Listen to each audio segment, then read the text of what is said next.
And we are back. And we are most definitely back, back, back. Good evening and happy Sunday. Today is the, what, 14th? 13th. It is Sunday, October 13th. This is part 10 of Trial Watch with Demetra, the state of Ohio versus Quinton, Nixon. For everyone who has been following along with me during this trial watch, I want to thank you for you guys' support. For the folks who checking it out on the playlist, thank you for your support. And for doing all of the right things. Make sure when you enter the live and checking out the replay to hit that like button. Be sure that if you're new to the channel that you subscribe for more content like this to come in the future. And of course, participate in the chat. And let me know in the comments if you're checking out the replay what you think about today's particular episode. What's up, friend? Girl, Shanny, I got the winter, POP, hold me down. Shanny, I gotta wait till my honey send me the pictures off his phone, because my phone pictures is trash. Okay, I hope you're having a good Sunday, everybody. I'm trying to monetize my video real quick. Let me do that. Boom. Boom. I hope you guys had a good weekend. I had a great weekend. I went out of town yesterday on a little quick road trip to a family wedding. That was so nice and lovely and so sweet. The only thing was the wedding went so fast, the ceremony, I was like, dang, they must got a funeral scheduled or something. I was like, dang, I ain't never seen the wedding be this fast. You know what I'm saying? The wedding was so fast. And they was on time. So I don't know why that man was racing through that. Somebody might have had cold feet. I don't know. But anywho, that was my weekend in a nutshell, getting ready for that Friday, then going yesterday. Today, I just chilled and relaxed and took a long nap. So I am more than refreshed for today's live. I am actually now, I did the monetization. Hey, M. Renee. Your Friday live was my last live. Okay, yesterday I just came on yesterday morning while I was getting ready. Hey, Daniel. Just to give y'all a little talk to y'all while I was getting ready and everything. Rock. And Renee finna tell you hey in a second. I just told you hey before her. I don't know where he at. He's somewhere laying on his back. Okay, feet up to the air. You know they say when a dog lay on his back with his stomach up, that means they are very relaxed. This is the most relaxed dog in Texas, okay? Period. Let me see. Let me share this video. Y'all, we have actually done it. Thanks to the state of Ohio, thanks to this particular court, with them taking the breaks that they have, we have actually, with this live today, part 10, when tomorrow comes, we are actually going to be, oh, hey, Rock, Emma, say hey. Tomorrow, we'll actually be in real time caught up with the actual trial, okay? So, round of applause for that. Great job to me, great job to you guys. Okay, let me share this video because my notifications suck. One thing that's good news is that I have discovered that this type of content and the way that I've been doing it, it is monetizable. It's only been, this is like part 10, it's only been maybe 2 parts out of the 10 that YouTube didn't monetize. Okay, and I need to go back on those particular ones and I'm gonna go check it out and see, try to see if I can find out why and try to avoid that for the future. But it might have been the 2 times that I actually had to stream it from Law and Crime Network, which I had anticipated that, right? So that's good to know. It's good news to know. Today is part 10. Quinton takes a stand. I think it's going to be one witness. You know, last time we was here Friday, we had the detective the detective was on the stand for the state. That's when we started the interrogation with all the scratching, itching, and everything. After the detective and the interrogation, the state rested its case. So when we start today, when we do our footage today, this is the defense putting forth its case. Quinton calling his witnesses. I think it's going to be one witness, and then Quinton is going to take the stand. All right, Lady T. All right, Lady T. Then Quinton's going to take the stand in his own defense. Now, when I was checking it out and I was looking, cause I don't really watch it. It was hard for me not to watch his testimony, y'all. It took everything in my power not to watch Quinton testify. I wanted so bad to watch his testimony, but I said I gotta stay faithful to y'all, cause y'all been good to me. So I did not watch it. But let me see. I don't think that tomorrow is going to be any more witnesses. I think it's going to go to the judge to make her decision. So I'm so glad that we caught up with it. And of course, I will come with the verdict to you guys. I gotta do my thing. Okay, you in the clouds, Lady T? No problem, no problem, no problem. I hope everybody had a good weekend. So you guys, I'm going to go ahead and get this thing started because we got several parts. And we're going to just get through it. We're going to get through it. We're going to just muscle our way through this. Let me, okay, that is what we're looking at right here. As y'all can tell, Quinton over the weekend, because this is from last, y'all know we was a few days behind. But anywho, this is that first Wednesday after the weekend, is last Wednesday. As y'all see, he washed his hair. I don't know if he washed his hair, but he got his hair in a different type of way. Hey, Ronnie Q, happy Sunday. He got his hair in a different type of style, so hopefully it won't be itching. Hopefully he put some lotion and some calamine lotion and some grease and some oil in his hair, and he'll be good to go. Ronnie Q, I am going to try my best to be in. It is my intention to be in the centerpiece challenge. It's on my calendar. It is my intention to do this year's, because I didn't do last year's, and I really want to participate. The only thing why I'm saying it's my intention is because I haven't actually went to go get my supplies yet, but I have time. If I'm not mistaken, it's this Saturday. I think it's this Saturday. So as soon as I get back to the store, I will be getting my stuff because I want to participate. Pretty Eye Shannon, this trial, good. Thank you for asking. For anybody new to the trial, the man on the screen right there is Mr. Quinton Nixon. This is the state of Ohio versus Quinton Nixon. On July 25th, 2022, in Akron, Ohio, it was a small apartment where about 4 or 5 people in the house had been smoking, indulging in drugs. Methamphetamines was their drug of choice for days. They had been on days-long drug binge. On the day in question, 2 other people came and popped up. Tony and Brian. They pop up to the apartment, making it a total of 7 people in that apartment. Everybody smoking meth. Everybody in that small apartment. Come to find out, it's 2 guns in the apartment.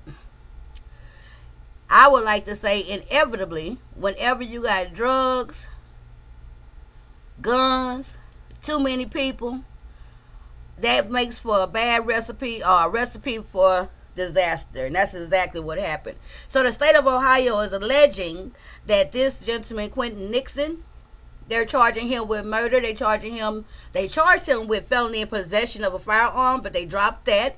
And they charged him with some degree of assault. My bad that I don't have that, what the degree is. But the main thing is murder. Hey, Sparkle, good to see you. Happy Sunday. So, Quinton is being accused of unaliving the victim, Miss Toni Westover. This is her picture. Toni Westover is 34 years old at the time of her death. She left behind 1 daughter. Of course, our condolences go out to the Westover family. The funny or the weird thing about this, or the super sad thing about this, is out of all those 7 people that was at this apartment, Toni, the victim, she didn't know anybody. She didn't know nobody there. It had been her first time coming to that house with her supposed to be boyfriend, friend, whatever he was, Brian, who brought her there. And it's just a case of a bad place, bad time, bad people. Now, in the midst of watching this trial, this is part 10.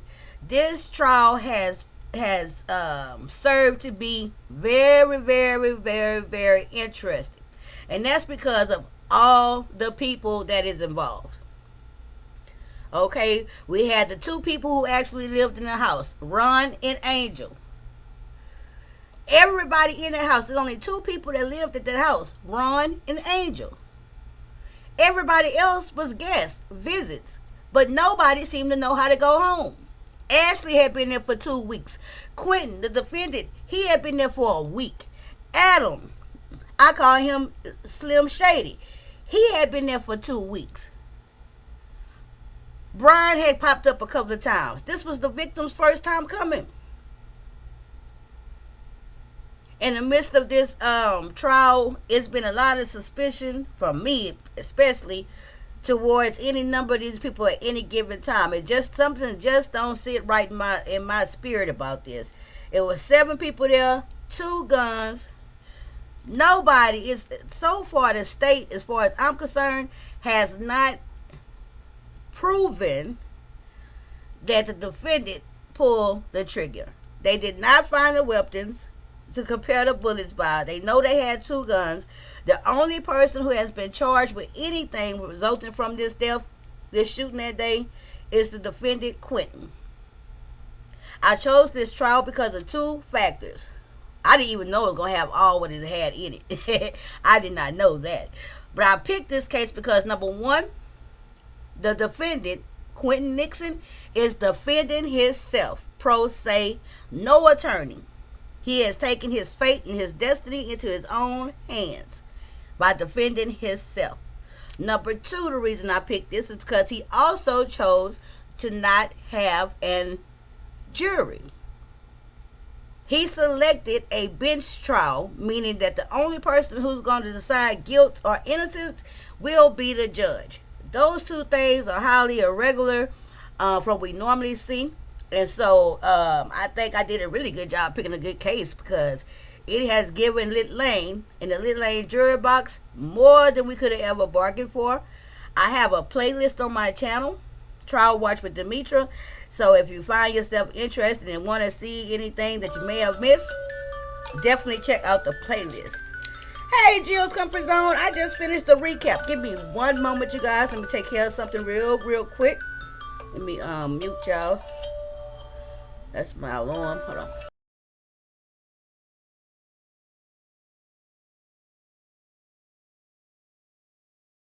Hey, Very Carrie. Thank y'all for joining.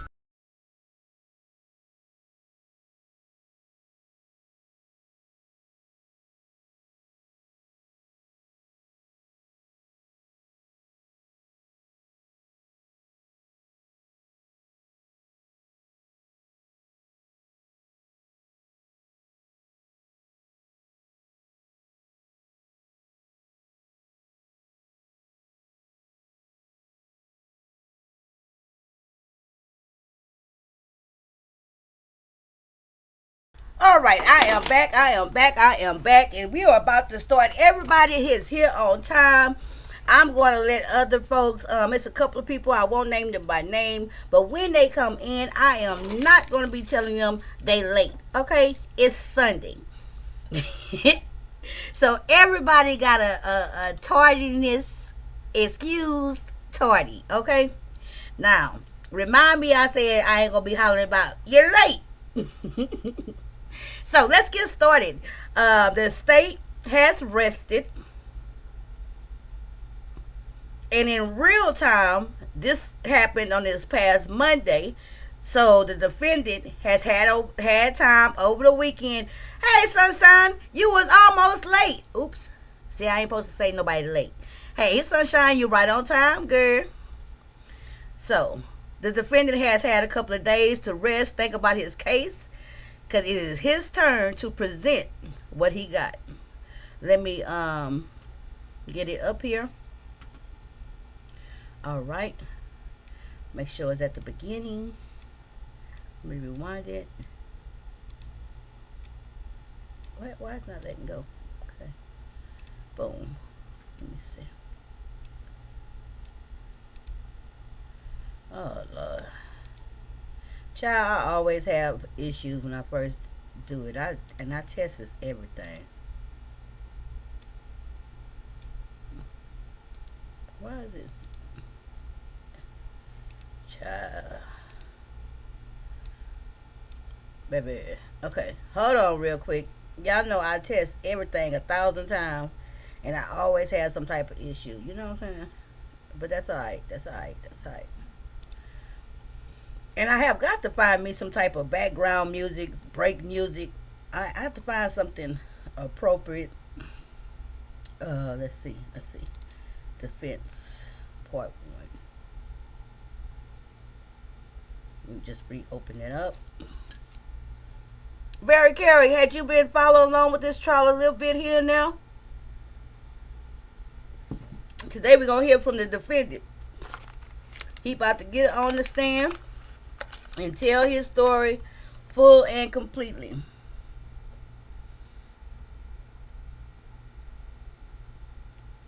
All right, so now we got that. Okay, now let's see. Window capture.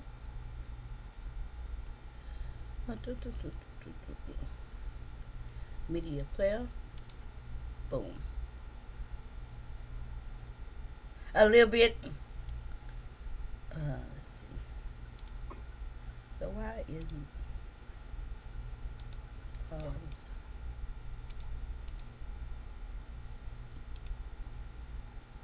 Okay, there you go. All right. All right, drop a one when he start talking. If y'all, when y'all hear him talk, he ain't saying nothing yet. All rise, please. Did y'all hear all rise? Okay, y'all. Okay, Bear Karen. Thank you to the proposal listening in. All right, Mr. Nixon, the state of Ohio having arrested last Thursday morning. There's the judge. The court did adjourn in order to handle another criminal matter, which resolved itself yesterday. So we're back today for resuming the trial. Do you have any witnesses to call? Just starting, Jill. Thank Yes, you. Your Y'all Honor. can hear. I'll Who's your call first witness? Detective D'Annunzio. And again, there is an order for separation of witnesses, so I don't know if anyone in the gallery is the other person that you subpoenaed, but if it is, they may not remain in the court until they testify. Yes, ma'am. Thank you.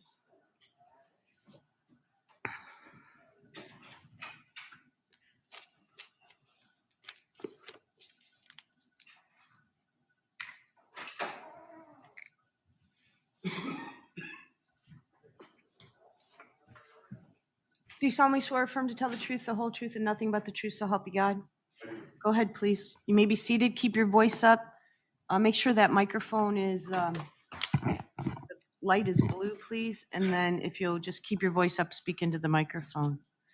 All Sure. right, Mr. Nixon, you may proceed. Good morning, Detective D'Annunzio.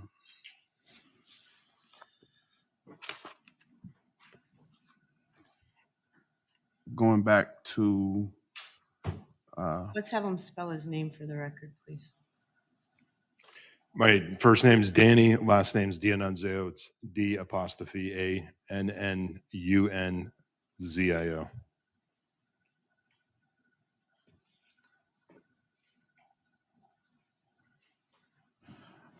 That's his for the court record, advisor. Can you state what it is you do as far as your career? I work for the Akron Police Department. I'm a crime scene detective. And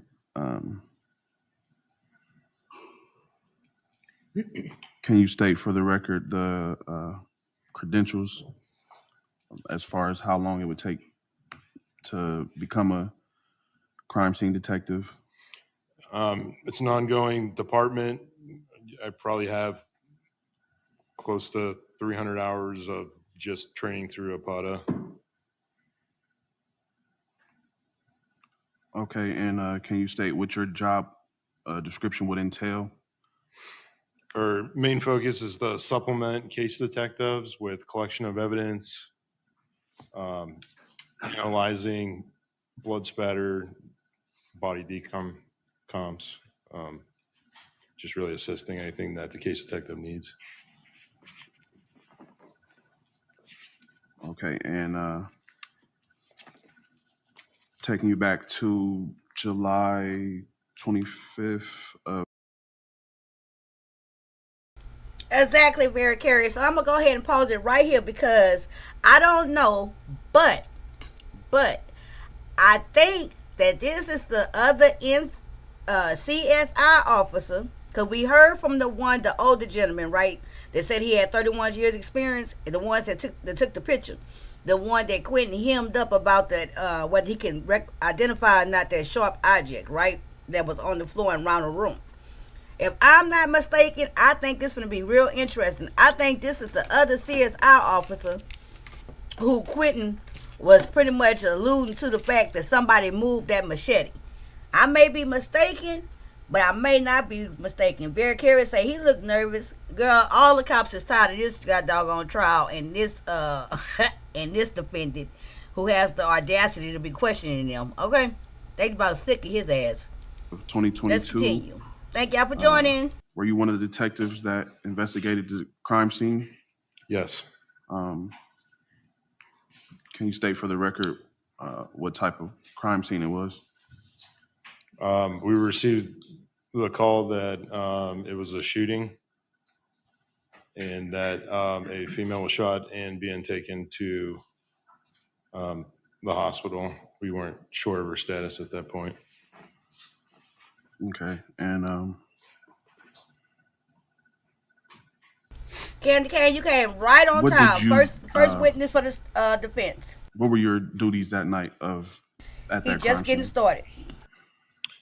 Duties were to photograph the scene, collect evidence, and to do a crime scene sketch, which involved a 3D REFERRAL scanner. Okay, and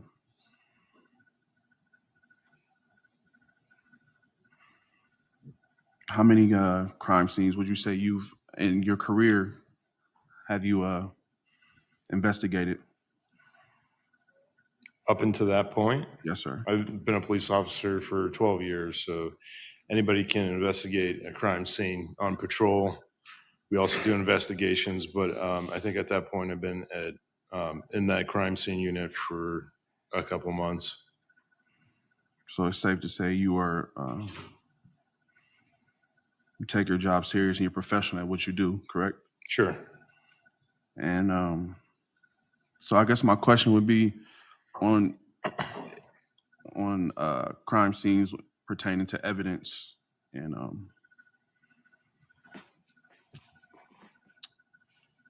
the documentation of what's being found. How do you go about doing that? I'm sorry, can you repeat the question? My question would be, how do you go about documenting the evidence on any crime scene? Documenting the evidence? Yeah, like well, I mean, in this particular case, the case detective went through and pointed out what pieces of evidence he Don't found forget to hit relevant the like. to the crime scene. And then we usually, as you can see from the photos, we placard those items of interest. And then we usually take 3 different photographs of the particular piece of evidence, a overall, mid-range, and a close-up of that item. And then we package the material and we take it back to the police station and it gets entered into our CAD system and placed into a DB vault. Okay, and what is the protocol if the crime scene is disturbed or like, let's say an officer may have moved something on the crime scene? What is the protocol for that? On accident or on purpose? Like, what Are is you the referring procedure? to a piece of evidence that was placard? It wouldn't have been placard. It may have been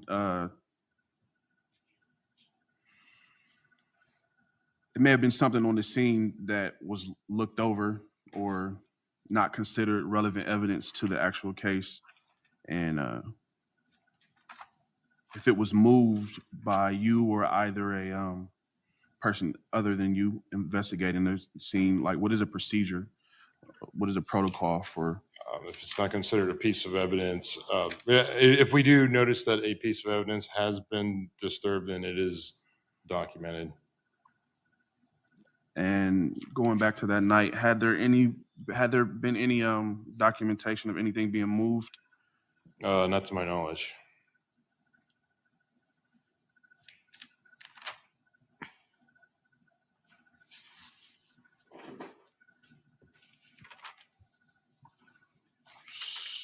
So you said it was a case detective that was in charge of pointing out what was evidence and what was not evidence, correct? That is correct. Can you state for the record what his name would be? Detective Hornacek. Detective Hornacek, okay. And at that crime scene, did Detective Hornacek ever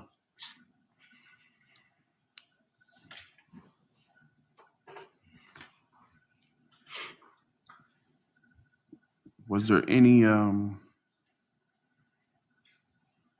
information given about weapons other than a gun? No, just whatever was placard. Hey, the Beam Sector Podcast. Pause. Now I'm a body language expert, right? Y'all already know I'm a certified body language expert. Okay, don't ask me how I'm certified, but I'm certified. Okay, and already this officer got his hands crossed across his chest in a defensive type of positioning, right? I'm assuming because I think it's safe to gather or bet. I'll put my money on the fact that the other CSI officer already didn't talk to him in the last couple of days. And this man here already know this line of questioning that's coming up. Okay? So, yeah, I'm a body language expert. Okay? Thank you. So I think that's why he has a defensive posture right now. And if you see his eyes moving really quickly from left to right, left to right, left to right, that means he is searching for an answer. Mind you, he's searching for the answer in his memory even before.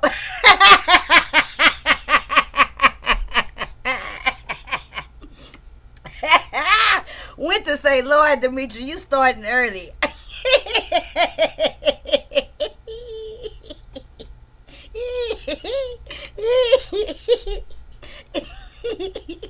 Winter, this is the first time I get to do my body language analysis.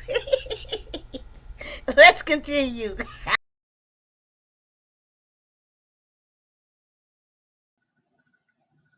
Are you the one that placed the placards? That tickled me.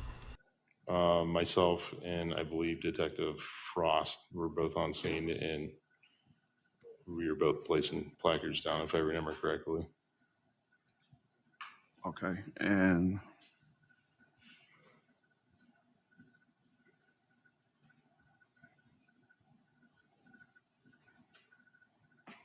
have you ever accidentally moved evidence before on scene? Objection. Sustained. Rephrase it.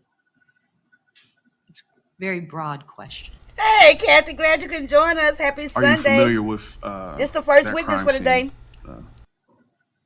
Even though it was 2 years ago, are you still familiar with what you took pictures of? Yes. Would you be familiar with placard 7? I believe that was a cell phone. Did anything stand out to you in that room? No.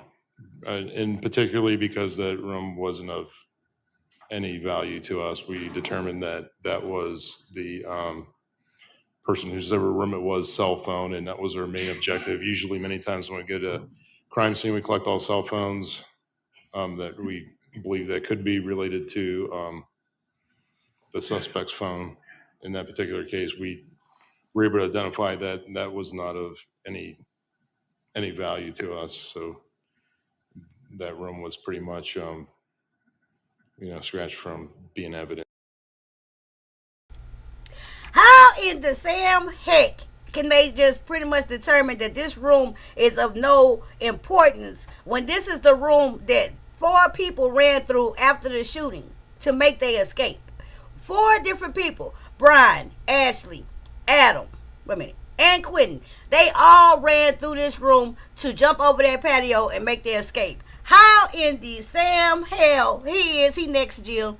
How in the Sam heck can this room not be of importance? Just a question. Let's continue. And do you remember what was hanging on the wall in that room? I believe it was maybe a sword or a shield or something that was on the wall. That was the only thing that kind of sticks out. And was that the only sword or shield or knife that you seen on scene? That I can remember, yes.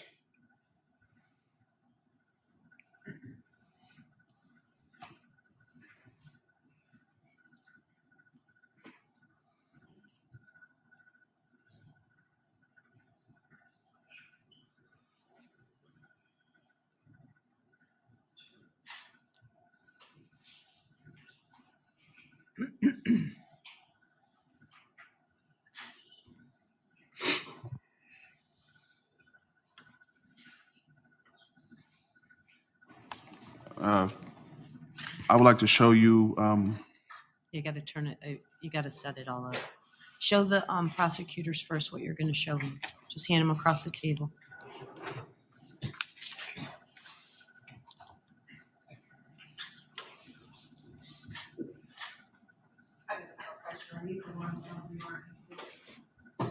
No, I think they're marked defense exhibits on the back.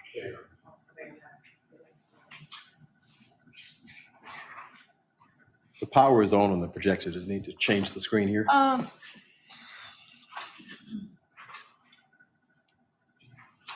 Ken Masage, come out here.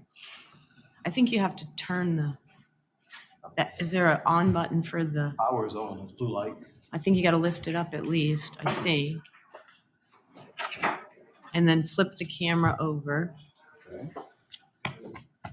And then Power is on. Yeah. And then I have no idea. All right, so we finna see if Quinton gonna be able to put this officer in the same bag that he put the other one in about that picture, which he shouldn't be able to trip him up because the other officers should have told him by now what to expect.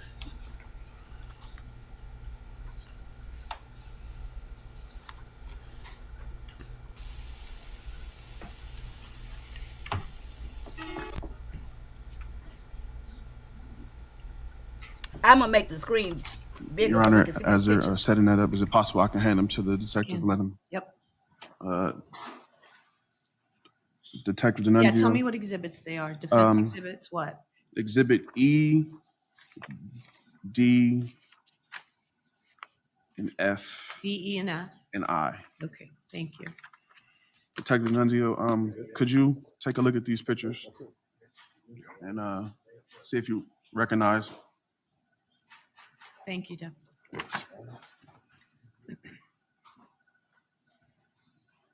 Okay.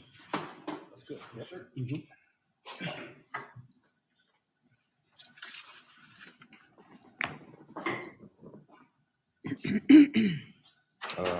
Yes, those are the photos I took. Okay, and is that you in the mirror? In the picture? More than likely, yes. Okay. And do you see the object under the blue basket? Yeah. So you got to identify a exhibit so we know which one he's looking at. Okay, it's probably going to be F. Okay. Do you want to look at them? Here. Do you want to go up there and use Okay, Quinn gonna have to wake it's up. set up finally now. He gonna have So to wake before you up. put it up there, let me know what get exhibit with you're the putting up program. there, all right? Yes, ma'am. Uh-oh, he get to stand up. Oh, not put his glasses on.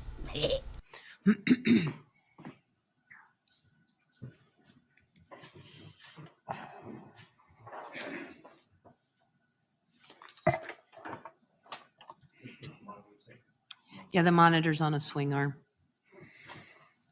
So the first exhibit I would like to show you, Detective D'Annunzio, would be Exhibit F.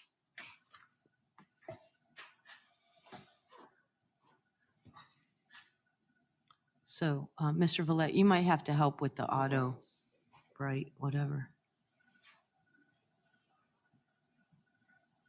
Oh, that's better.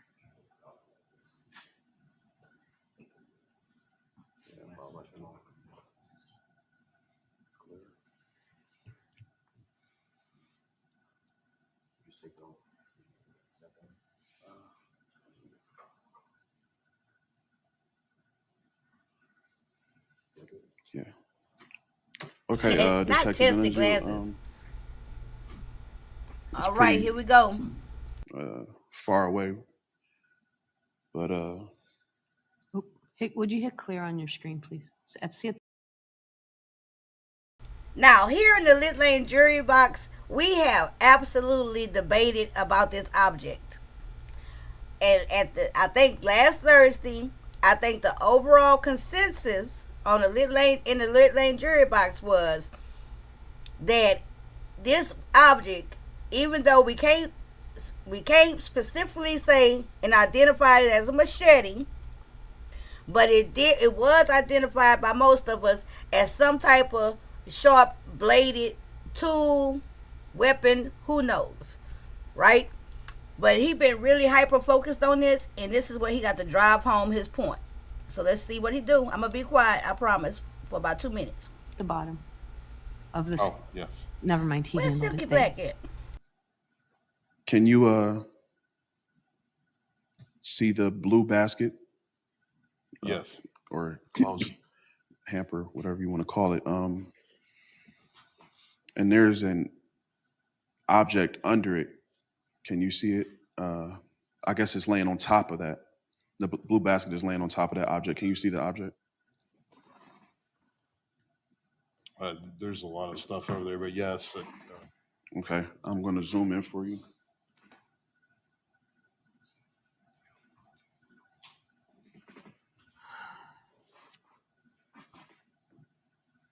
Can you see it now? Yes. And just off of what you see right now, do you recognize what that may be? Some kind of bladed item. Pardon me? Some kind of bladed item. You said bladed item? Bladed.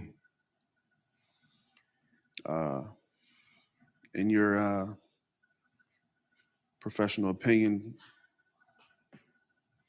well, first, can you see the serrated edge and Yes. what it looks to be like a saw, maybe, on the other side? Yep. And are you familiar with machetes? Somewhat, not an expert on it. Okay. So you said it looked like to be a bladed item, so I'll ask you to take a look at, well, one thing, do you see the item that's on top of the bladed item? There's something there. Yeah, I can't make out what it is. Looks like a cylinder type shape. Water bottle, cylinder or something, yes. Okay.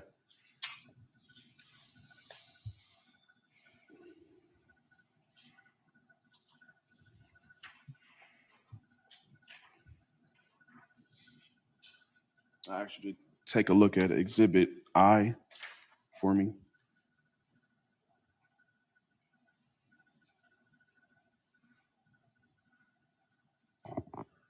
Can you identify what you're looking at? A large knife, machete of some sort. Okay. And do you see the serrated edge as well as the saw on either side? Yes. In your personal opinion, would that He match brought a picture. what was in your picture? Objection. Sustained. Rephrase. Okay. So today he brought a picture of another so-called of an actual machete, unrelated, that looked just like the one on the floor. So that was kind of okay. I see where he's going with this.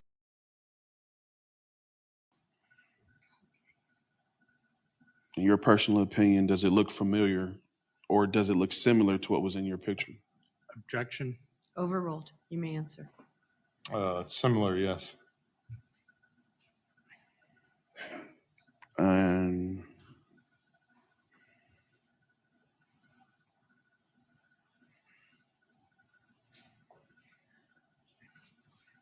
may I ask why this wouldn't be considered evidence?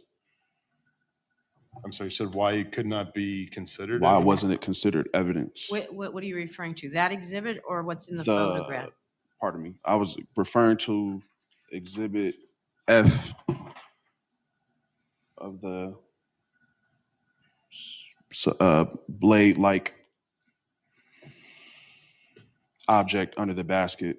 It's asking basically why wasn't it considered evidence on the crime scene? Typically, we don't collect every knife, gun, and things on a scene. It could have been said the same thing for the sword that was hanging up on the wall, knives in the kitchen. This particular case, there was a firearm involved, so we weren't considering that part of evidence, and more so, even that whole entire room wasn't considered evidence at that time. Okay. Your Honor, I didn't bring both pictures. There's another exhibit I'd like to show him. Tell Mr. Perry which one you want. Okay, Lady T. Should be in there.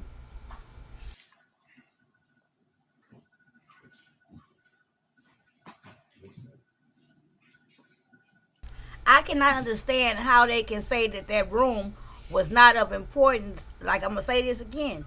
How can the room not be of importance, right? When everybody, including the person, let's just say you only got your eyes on Quinton. He the only person of interest. He the only suspect, right? But even Quinton ran through that room. So how can you just so easily say that room was of no importance? You got fingerprints on the door. You got that whole balcony area. I don't get that. Your Honor, this No, is they don't look Exhibit alike to me. However, rock H. on Right, show Quinton. the state of Ohio. I am not on Quinton's side. I'm on the side of justice. Because trust me, Quinton lost a lot of points with Nunzio, me can in the you interrogation. take a look at this picture for me? And I don't know what Quinton gonna do on this stand, okay?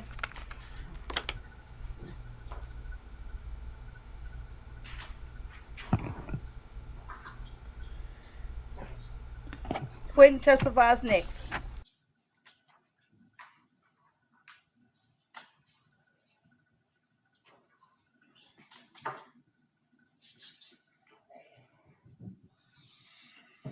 Detective D'Annunzio, did you recognize this picture? Yes. I kind of took it from you a little fast. I don't know if you got to actually examine it, but I'm going to put it on the screen. So Exhibit H.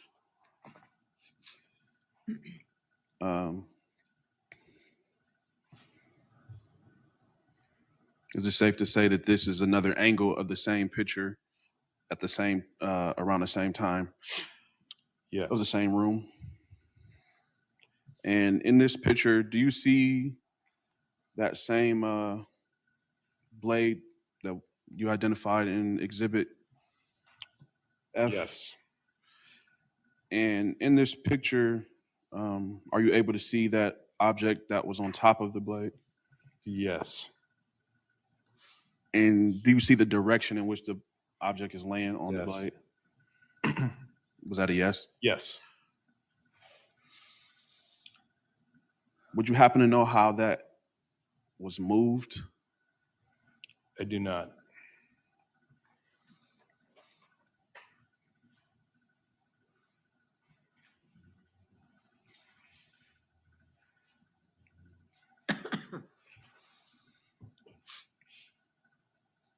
So in Exhibit H, that object on top of the machete is laying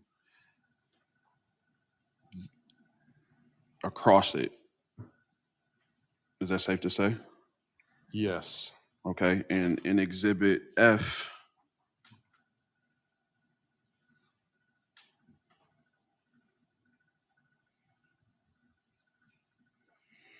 that same item appears to be moved.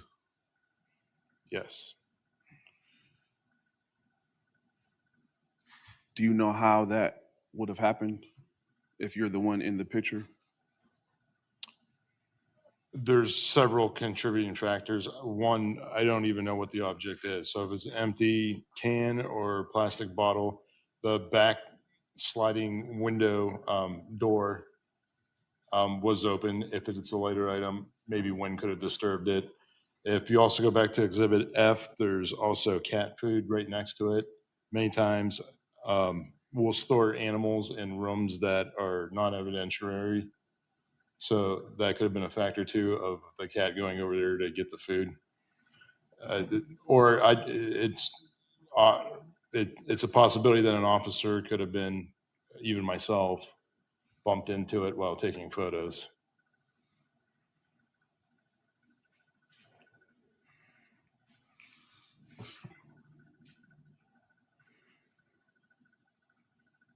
So, seeing that it wasn't marked as evidence, you wouldn't have made a report about that being knocked over, or was there? Sometimes if a room is disturbed, we will document certain things, sure. But like I said, in this factor, we wouldn't have put an animal in there, or at the initial time, we thought placard 7 was going to be evidence from the cell phone that was plugged in, and it was later determined that that cell phone belonged to the renter or owner of the apartment.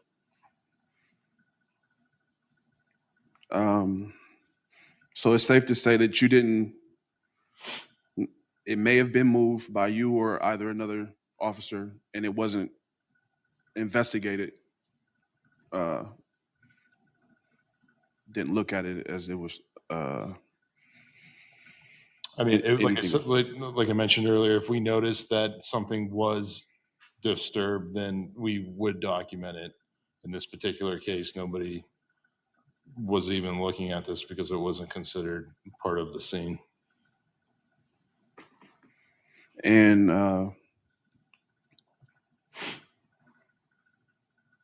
you stated that it was a shooting.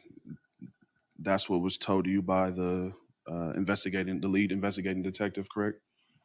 I think initially it was the officer on scene, the sergeant on scene, Sergeant Casto. So in situations where there's several different, in situations where there's evidence or what could be evidence scattered around the apartment or a home, you guys don't make case notes or anything like that, like document it in any type of way? Seeing as you don't know what actually happened yet because you're still investigating it. I'm not sure what you mean referring to when you say case notes. There was a report that was done, and each photo was documented to the best of our ability for the time. What I'm saying is, if you were to walk into a room and there's a knife or something laying on the ground, wouldn't you have wrote it down and identified it, even if it wasn't to be used or identified as evidence of interest in the case? It would still should be documented, correct?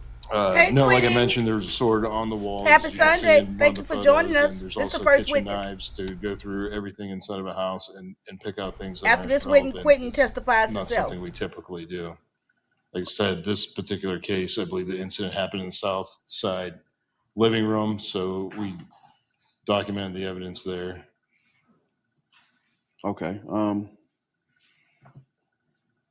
Now you state there's stuff like kitchen knives Sure. and drawers and stuff like that, or in a dish rack or some sort, maybe even in the kitchen sink, but you didn't strike this as odd that or anything of interest that is laying on the floor under a basket in plain sight, not hanging on the wall. It's I'm sorry, what's the question? Do I find it? basically you didn't find that as evidence of interest, basically? No. Okay.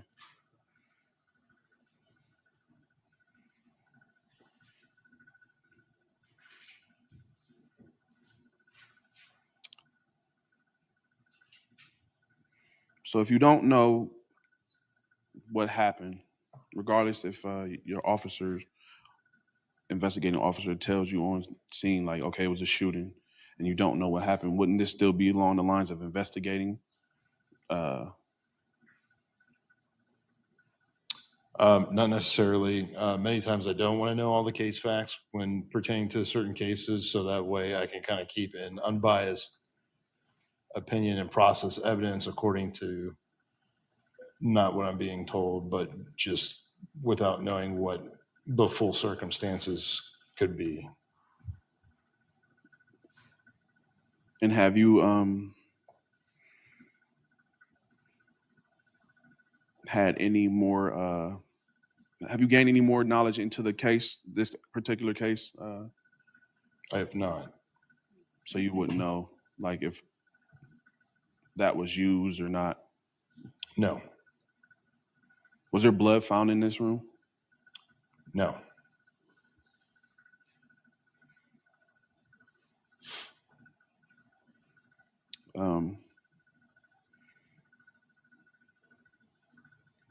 But it's safe to say that this is a blade type object, correct? Okay, here come that tunnel vision. Speculation. This is the tunnel If vision you he gets know stuck it, on. if you know, or you can surmise what you believe that is, you can answer. Overruled. I believe I'm sorry, can you repeat the question? In your personal opinion or your expert opinion, is it safe to say that this is a blade type object? Yes. Objection. Overruled. Did you answer? Yes. Okay, thank you. And is it safe to say that it, although not identifiably matches Exhibit I to the T, but it does have a resemblance of the serrated edge and the saw, correct? Yes. No further questions. Thank you, Mr. Nixon. Crosses down by the state.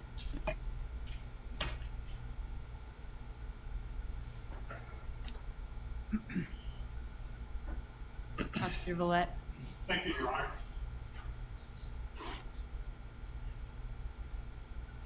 Detective.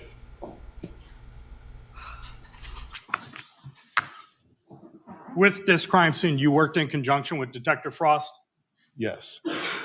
and the two of you documented through video and photographs what appeared to be relevant evidence Yes. to the best of your abilities. Yes. And that was based upon information provided by the case detectives who were on scene. Yes. And to clarify, this was a shooting in the main living room and not in this back bedroom. Correct. And the information that you were provided was the persons who might have come through this room came through the front portion of that room to exit the side door, the side patio door. The north side door, yes. And the reason for placard 7 in these photographs was to document that the phone that was found in that room, in that portion of the room. Correct. So this room itself was not the physical crime scene as far as where the shooting occurred. Yes. Objection, Your Honor.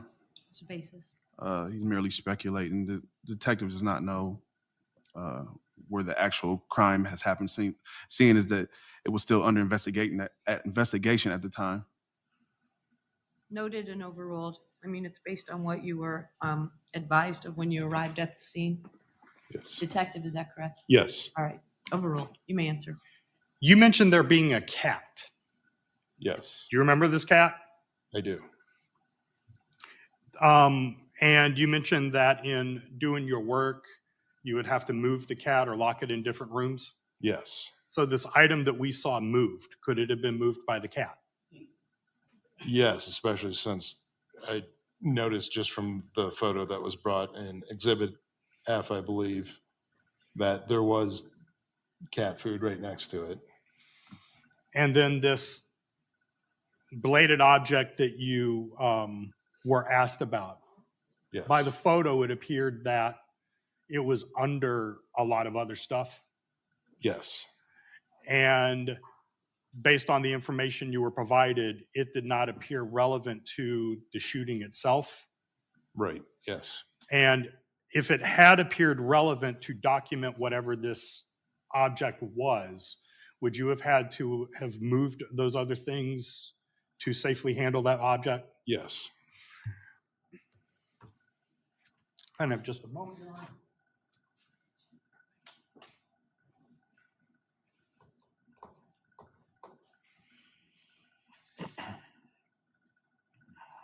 I think they talk about moving the basket. And just to be clear, while you're well, the cat provided was definitely hot. information of, say, locations to make sure you take photographs of, you were not provided detailed case facts prior to this, and you're documenting things, correct? Correct.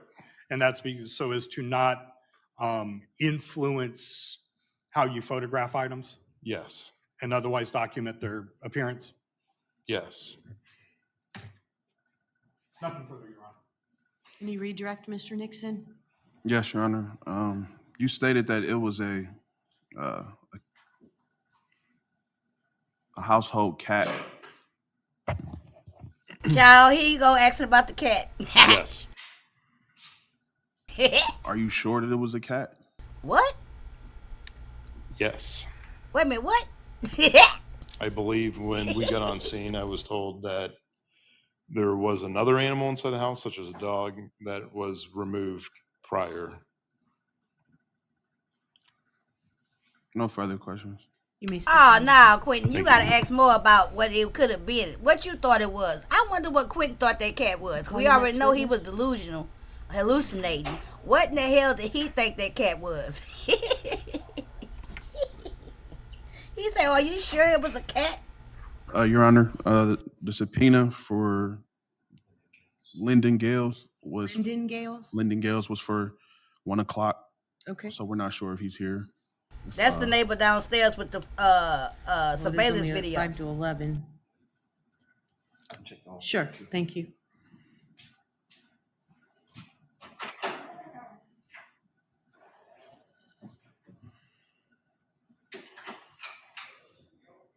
I think he should have got tunnel vision on that, what that cat could have been. Because trust and believe, when he asked that question, are you sure it was a cat? I think he should have had some follow-up questions. Okay, what did he think it was?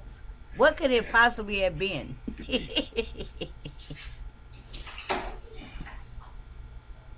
Your Honor, I was informed that he's still not here yet. All right, do you have any other witnesses? No, I do not. So after you call him, if he shows up, you're resting your case? Just asking. No, I would. Are you planning on testifying? Yes, Your Honor. You understand you have a right not to testify? Yes, Your Honor. You understand if you choose not to testify, your silence cannot be used in an effort to assert your guilt or prove your guilt by the state of Ohio? Yes, Your Honor. No conclusions can be drawn by your choice not to testify on your behalf. Do you understand that? Yes, ma'am. Furthermore, do you understand, since you are representing yourself in testifying, I will not expect you to ask yourself questions and then answer them. I will permit you to give a narrative of what transpired. You will be subjected to cross-examination by the state of Ohio. Do you understand that? Yes, ma'am. So because you did not subpoena him for 1 o'clock and it's 11 and we must finish today with testimony, if you're planning on testifying, I think you should do it now and you can call him at 1 o'clock if he appears. Are you prepared for that? Or do you want about 20 minutes to talk to Mr. Perry before you take the stand? I would like to talk to co-counsel. Okay. All right. So it's 5 to 11. We'll adjourn at 11:30. You can go back in the jury room and you two can have a conversation. And then when we come out, we'll proceed Exactly. with, The judge was the rest of definitely. your case. Let me tell y'all. Thank you. We're adjourned. Let me tell y'all. When I went to the court one time, this was years ago, and baby, that court, that judge, I know. the judge was the same judge from the Susan Hill case. Susan, what's her name? Hill. Susan, what was that lady name? That white lady who had killed her children, all her children. It's not Susan Hill, but the judge was a Judge Hill, Anita Hill, here in Houston. She had tried that Susan case. Anywho, that I was just pointing it out. But anywho, when I was up in there, and they was asking me about if I plead guilty or not guilty, I don't know what it was or why it was, but that judge brought me in like the hallway, and she pretty much told me, she was like, "Are you sure you want to plead not guilty? Because if you plead not guilty, you're gonna be." I can't remember exactly what it was, but I remember she definitely. I remember this. After she finished talking to me and explaining shit to me, I was like, I was talking about guilty, Your Honor. Okay? And I went ahead and caught that case because she made me feel like that might be the best thing for me to do in that particular situation, and I took her word for it. Okay? Now, I don't know if she's supposed to do that or not, but that's what happened. Okay, let me get to the next part. The next part here is going to be him taking the stand. Yeah. So let's move to the next deal. I can't remember Susan's name. That was a big case in late 90s, early 2000s, when she had murdered them children. Remember, she had drowned a couple of the kids in the tub. One of the babies' name was Grace. All the children's name was biblical. Drum roll, please. Now, this is the part right here where I think I'm finna be saying, "Oh my God, are you kidding me?" This is the part he might shoot himself in the foot. With regards no to, pun intended. Quinton is on the McConnell stand. and getting a subpoena and seeing if the sheriffs can actually serve that on the Gale residence today, or on his parents' house, I guess. If They're he's talking about there that subpoena and for he's that personally neighbor. served and he does not appear, I'll issue a material witness warrant. If he does not reside there and they do not accept service of that subpoena, then there's no further action that this court is prepared to take, and or any other accommodations that this court will make in lieu of the fact that you have chosen to represent yourself. So with that, are you prepared to testify, Mr. Nixon? All right.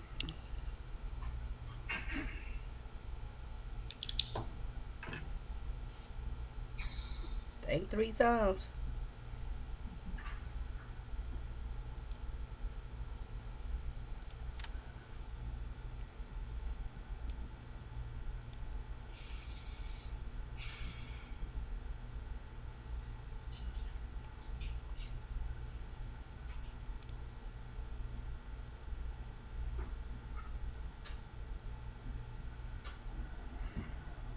Your Honor, if I may ask that I would like to testify after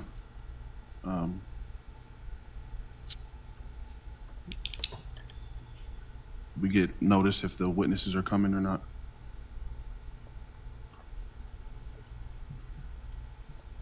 So we have a lapse of 3 hours between now and the time anybody potentially could be here. So my request, I understand that you, how you want to proceed with your case, but I will indicate to you this much. I am not a jury. I can parse out evidence and testimony. And so I am going to indicate that if you intend to testify for yourself, which you're not required to do, you are expected to do that now. If somehow the testimony of either of these witnesses, if they show up, adds something, I will let you retake the stand to address those issues. Yes, ma'am. So are you choosing to testify? Yes, Knowing ma'am. that you do not have to. Yes, ma'am. All right. And as I indicated, you are not expected to ask yourself questions and then answer them. You may give a narrative. And Is then, are you going to be using the technology, or are you going to just refer to exhibits? Hey, Daquan. I'm gonna use the. I'm still going to have you sit in the witness stand. Mr. Perry will help then. When you need to look at an exhibit, he'll put them up on the monitor.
Raise your right hand, please. Do you solemnly swear or affirm to tell the truth, the whole truth, and nothing but the truth, so help you God? Go ahead and have a seat. You know what to do. Keep your voice up, speak into the microphone, and then start with telling us your full name and spell your last name. My name is Quinton Valdez Nixon. Drop a one if you think he should have Quinton testified. Drop a two if you think he should have not testified. Valdez Nixon Nixon. All right. All right, Mr. Nixon, you may proceed. Got to say shit. At this point, he might as well. And Jill, if you notice, he haven't been scratching as much because his hair. You see, his hair is different. He might have washed his hair over the weekend. This was on that Wednesday when court started back up. I'm of the mind frame that he shouldn't testify. Child, let's see. One for the culture. Went to say two. Even though he has a plenty of time, years to get his facts or non-facts together, I think he shouldn't. Yeah, because a lot of defendants, they choose not to testify. Candy Kane say two. He shouldn't testify. A lot of times, we've been wanting to hear from the defendant, but it's always kind of advised that it's better for them not to testify. Jill say, child, I wish he had a lawyer. I bet he gonna end up wishing he had one too. Kathy say, I don't like the judge. Don't be blaming it against that hard haircut she got. The judge, I think the judge has been fair. But she no nonsense. Like no nonsense at all. Jill say, one, he should testify. Right, because we nosy, child. The testify, I'm so glad I picked this case. I had no idea that all this was going to go on. So let's get into his testimony. I'm going to try not to break in. If anybody hears something that y'all definitely want me to pause or something like that, please put up the stop signs or hit something. Let me know to pause it if it's just something that y'all definitely want to talk about. Let's go. Jill, girl, you can't change no vote. No, I'm kidding. You say not testify. So most people think he shouldn't testify, but it's too late. Here we go.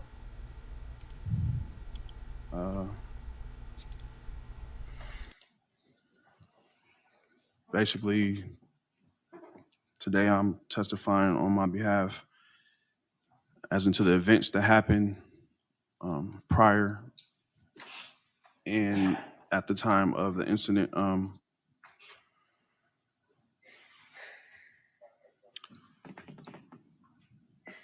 Silky, you're late, but you made it right in time for the testimony Person of whose Quinton. house it happened at is Angel Good McClain. to see you.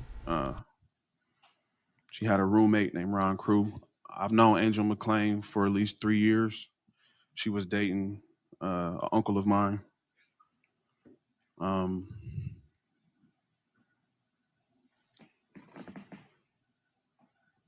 had just had a birthday July 18th. So I believe a couple days later, she had asked to come pick me up from my mother's house.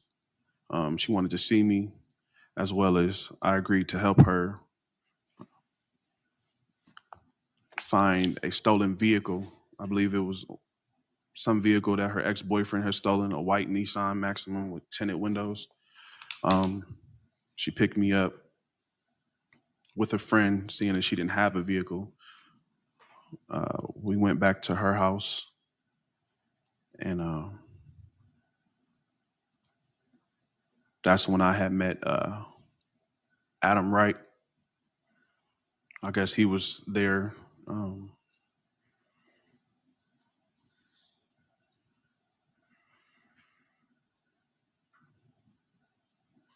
At the time I was introduced to Adam Wright, I remembered him from a mutual friend of my uncle and I, maybe a couple years ago. I seen him in passing, and yeah, it wasn't awkward or anything like that. It was just I guess he was there staying at Angel's house. He had just came back in town from, I believe, Alabama or Florida. I'm not sure which one.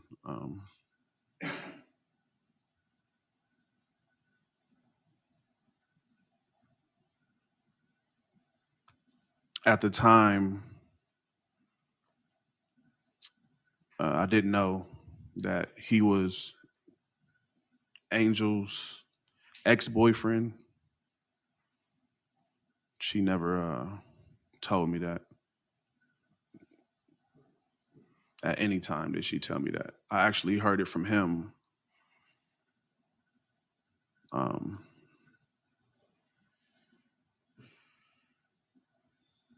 guess he was on the run or whatever.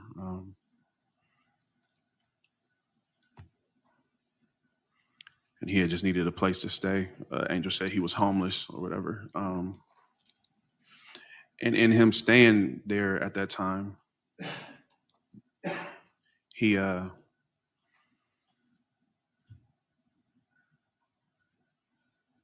guess rambled on about why he was back in a situation with him and his I guess brother Brian Fielders.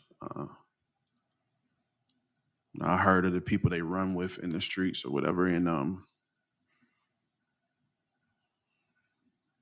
I don't really involve myself around those people, but I've heard of them. So I guess as the day progressed, we talked about him knowing my family. A couple of my uncles last seen me. Like I said, it was some years since I had last seen Adam.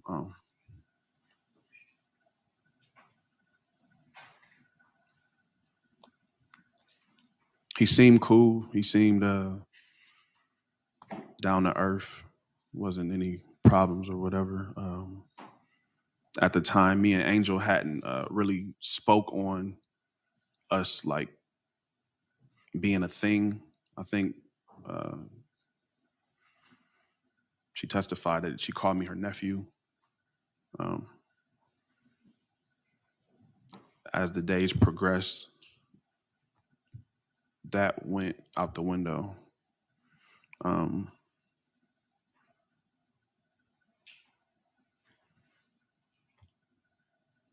Prior to the incident, a day before I was introduced to Brian, me and Angel had drove Adam to, I guess, mend the beef with Brian. We drove Ron Cruz's truck. Like I said, Angel didn't have a car. In the couple of days that I was there, I was helping her look for it. We would go to Tap Tap searching for it. I guess she had testified and said she had made a report about it, which I didn't know any report about her car being stolen. It was just me helping her out, you know. And,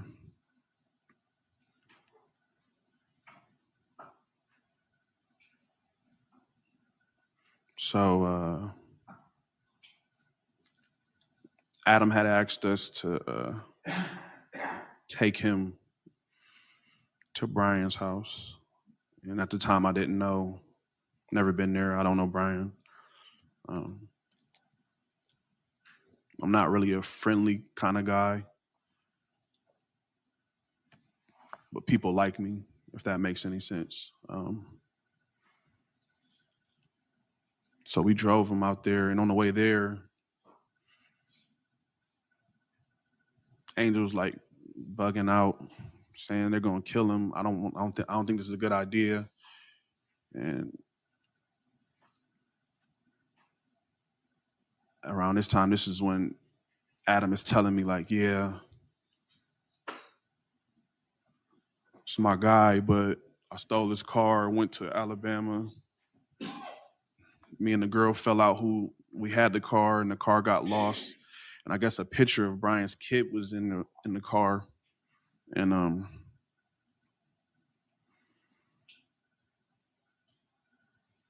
I guess that's where the beef started between them two. And because I guess Adam stated that Brian felt like he stole from him, or something of that nature.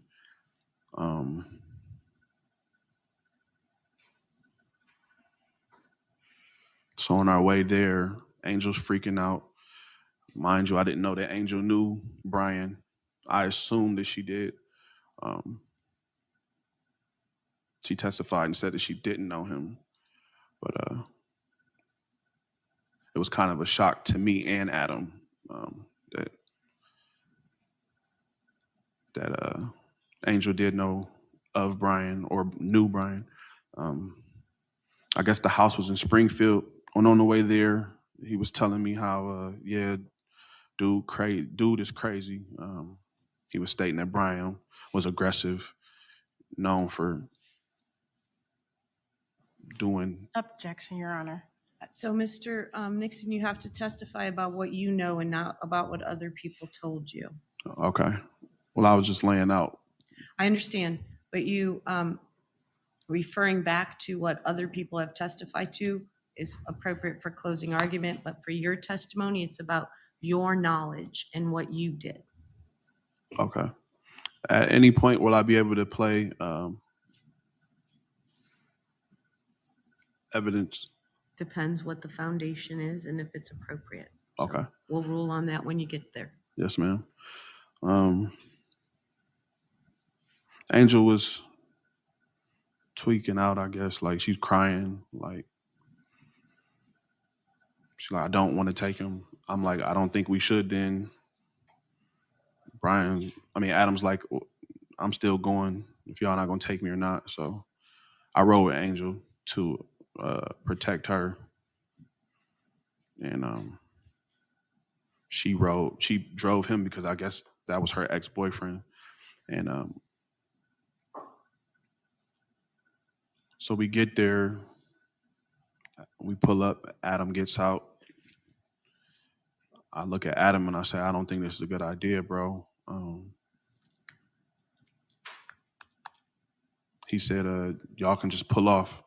I'll call you if I need you. And as we're pulling off, I see him go in the house. I guess the house was in Springfield. I never been there. Don't know who lives there at the time. An hour went by. Me and Angel had went around the corner and went to the store, sat and waited for Adam to call, I guess, to see if he needed a ride back. Adam did call. By now, she's like calming down because she heard his voice. And because she thought something bad was going to happen to Adam when he went there.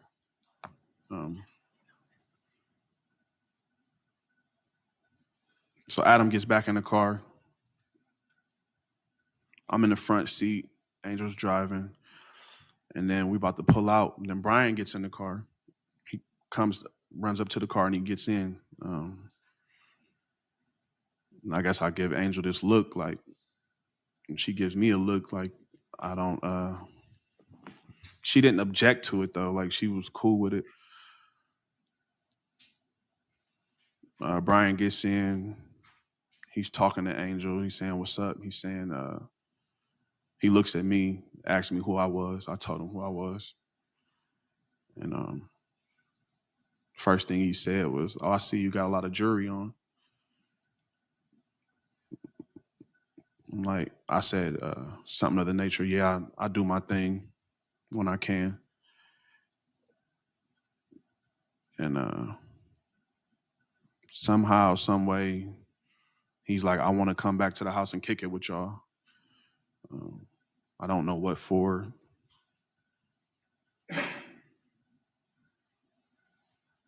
No one objects to this. Adam didn't object to it. He seemed cool with it. We hadn't talked if they squashed the beef or not. So it's like, I guess, on assumption, if you cool with him coming back to the house with us, everything cool. So we rode back to Angel McClain's house, and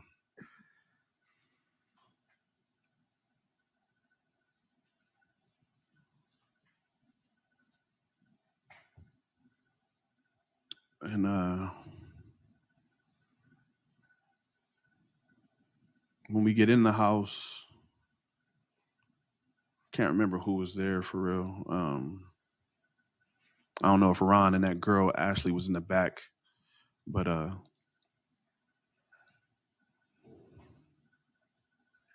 we are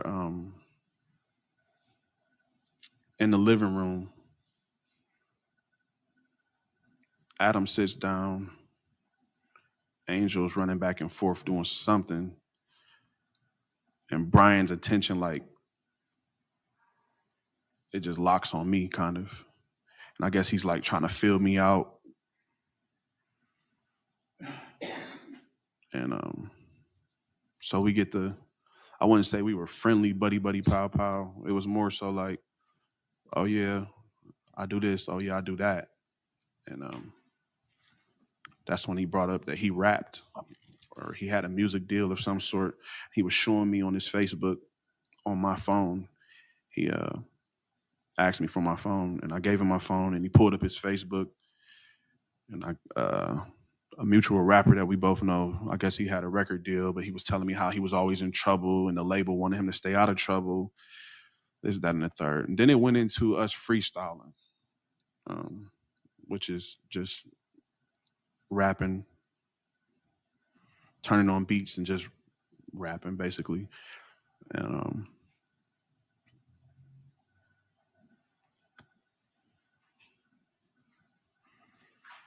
I didn't think anything of it. Angel kind of left me alone with him. Adam's in the living room,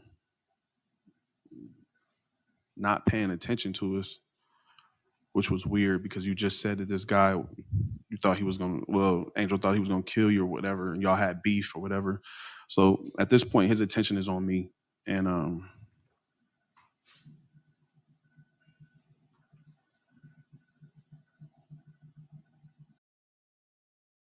Okay, so let me pause and read some of these comments, okay? So, our black men love white women, and I said they always getting in trouble behind them, too. You know, we talking about the fact, we also talk about in the chat the fact that he is definitely trying to skip over the dope talk, right? He not mentioning nothing about having been there smoking no meth. He ain't mentioned nothing about that Brian brought more drugs and they was getting high. He is literally trying to skip over all that because he, in his opening statement, tried to make it seem like he wasn't smoking meth, even though everybody else has testified that he has. And Renee say he should ask the judge if he can change his mind about testifying.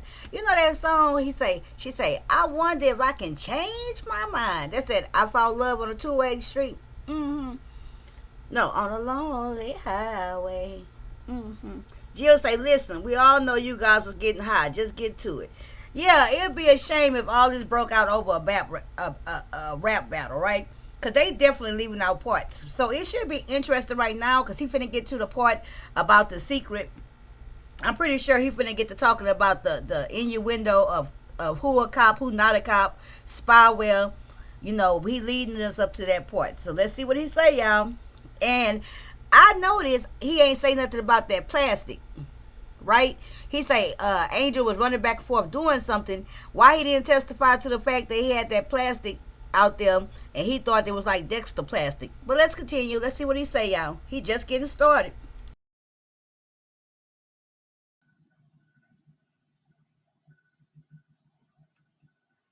I guess we sat there and rapped for like maybe 2-3 hours. By the time we had got back to the house, it was pretty late though. 2-3 hours. Like 2-3 hours. Child.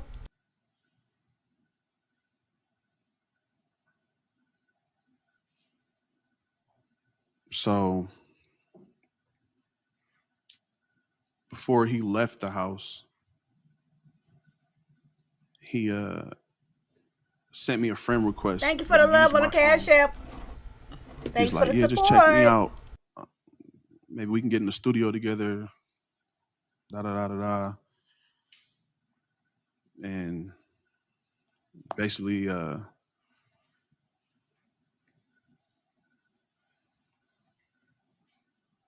trying to get cool or close to me. Silky, that's the as I same seen night. it, now that I look back on it, It's the same night when Brian and Tony came he ends over. up leaving. I end up checking on Adam. He was asleep on the couch. Oh, okay, Silky. Okay, Silky. Okay, Silky. Brian leaves. You're right. This the day before when Brian first I'm came not to sure the if house. I went and stayed the night in Angel's room where I slept on the couch. Without Tony. You sure right. Me and Angel hadn't had sexual intercourse at this time yet, so I might have slept on the couch and woke up the next day and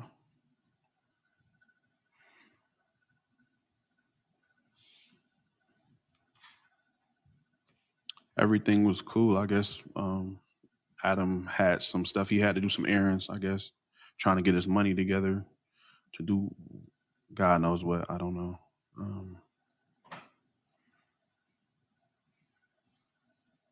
Me and Angel were in her room listening to music, and I was just basically speaking to her, letting her know, like, yeah, I like you. I've been liking you. Like, some people call it running game, I guess. And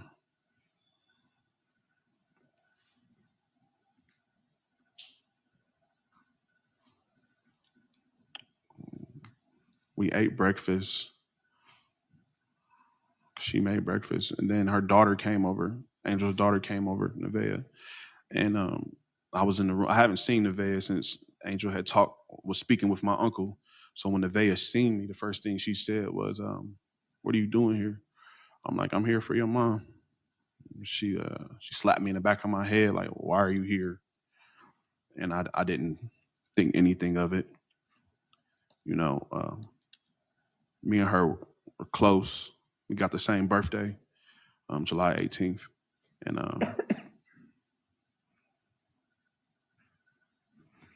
so she kind of, I can't explain it. When she slapped me in the back of my head, she looked at me like, "You shouldn't be here," type look.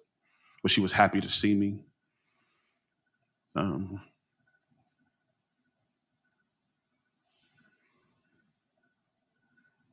then she was telling me about her mom's ex-boyfriend or whatever, some guy that. Objection, Your Honor. Overruled. Not specifically what she said, just who the person is and how it's relevant. Okay.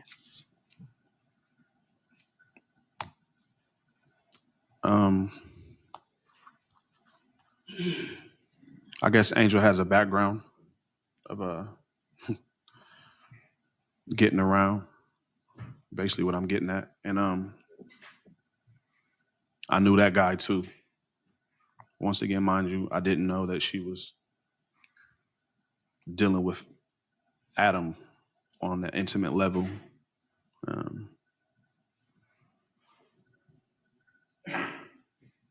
So After her daughter left, we continued to listen to music in the room, and then my uncle comes over, and he knows all these people, like everyone. He knows Ron, he knows Angel, he knows Adam, he knows a few of the stragglers that's in and out.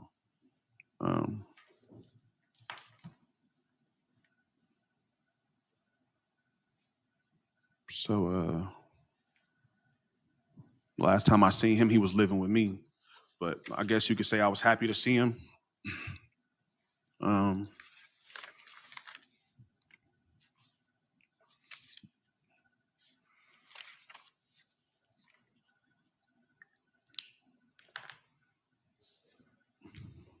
Now I have messages Hey, Kurt and Vixen, evidence thank you for joining. that, Hey, LAs, state thank you the for actual date joining.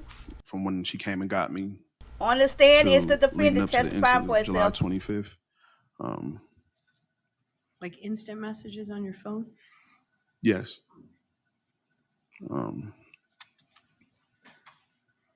What exhibit are they? Do you have them marked? No, man, we weren't able to print them off. They're on the actual floppy.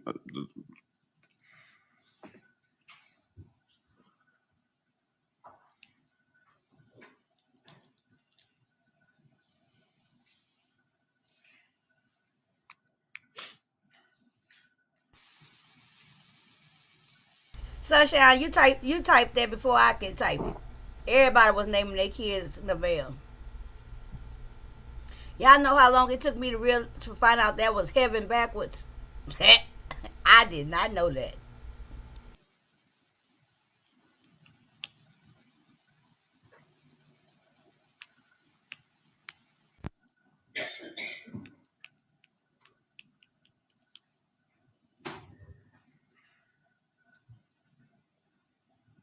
That's not my phone. Yes, he's going my pro phone se. is the other one. Yep. There should And be he don't another have one a up. jury. If you just look at the bottom. Bench trial. Yep. The judge decides. Nope, the to the left. He accused of unaliving Tony Westover, 34 at the time. First time ever at the house. House full of drugs. Days long meth binges. Okay, let's look at this. Let's see what this is.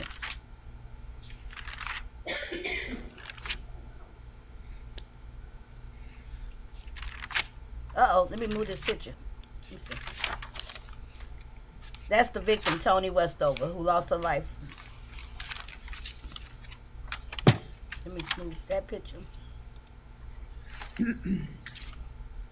I guess while that's loading, I can continue. So my uncle came over.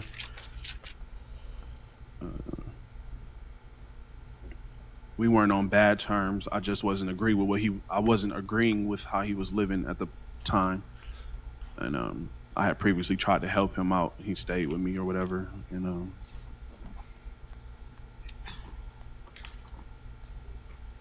just petty disagreements. Me trying to help him. What was that a picture of?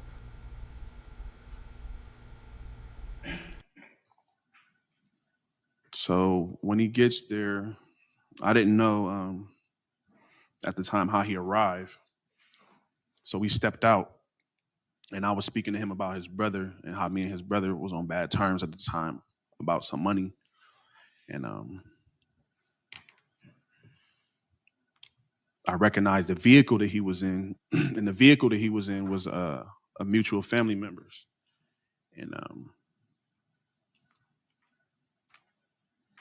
it's like a Jeep Wagoneer or something like that.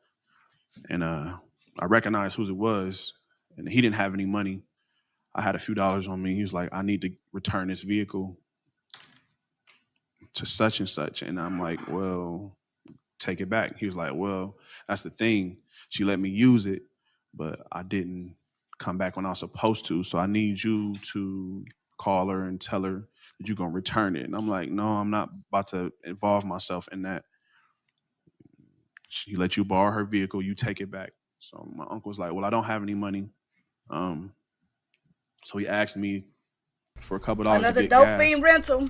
and I gave him the gas money. No, he talks slow like that, And, Barry Carey. He been He talking went, slow with got the the gas, and questions. he pulled right back up instead of leaving and taking the vehicle we were supposed to go. We had like a brief argument about it. He was basically, I felt like something was off. He like, nephew, if you could just call her and let her know that I dropped the vehicle off to you, maybe you could come, maybe you could bring it to her. She can come get it from you. I just don't want to see her. I'm like, no, I don't want no parts of that. Whatever. I don't know what you're gonna do. I gave you the money. You should have just took it back. Long story short, he never took the vehicle back. It sat in the driveway. We went into the home. Angel's friend, who initially came and picked me up from my mother's house with her, we went to her house, and she was showing us her house. Said she needed some work done. I can't tell you where it was. It was a big ranch style house.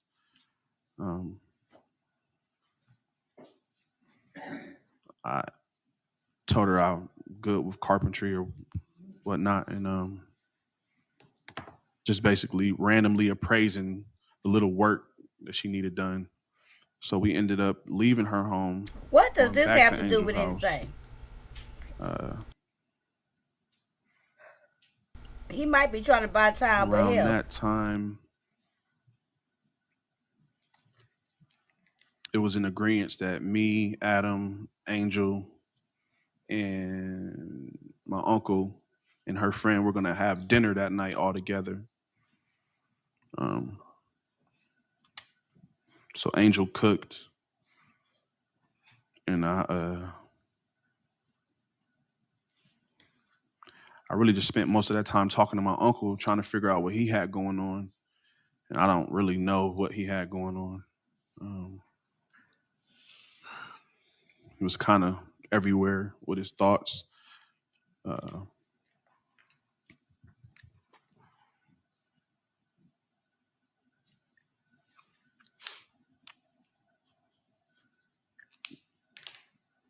There was meth being used. I don't know where they got it from. I didn't come to the house with drugs. But snorting it, smoking it.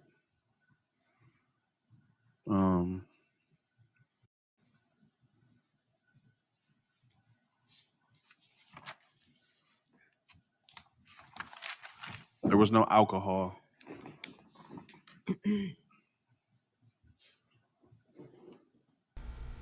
I hate that I he think that trying would to act like explain he some of the wasn't using sporadic drugs. conversations we were having.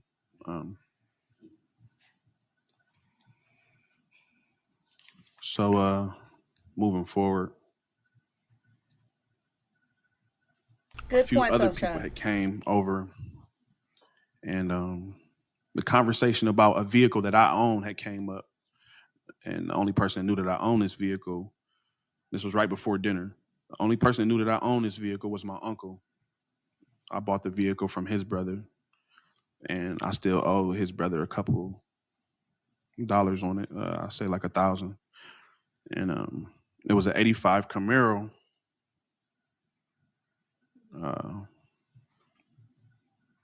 1985 Camaro. It was street value like 10 grand right now as it sat. And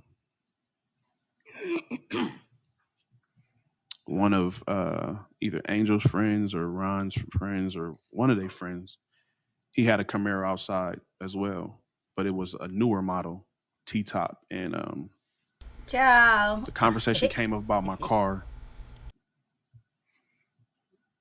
and they asked if I wanted to sell it. I told them no, I don't want to sell it. It has historical plates on it.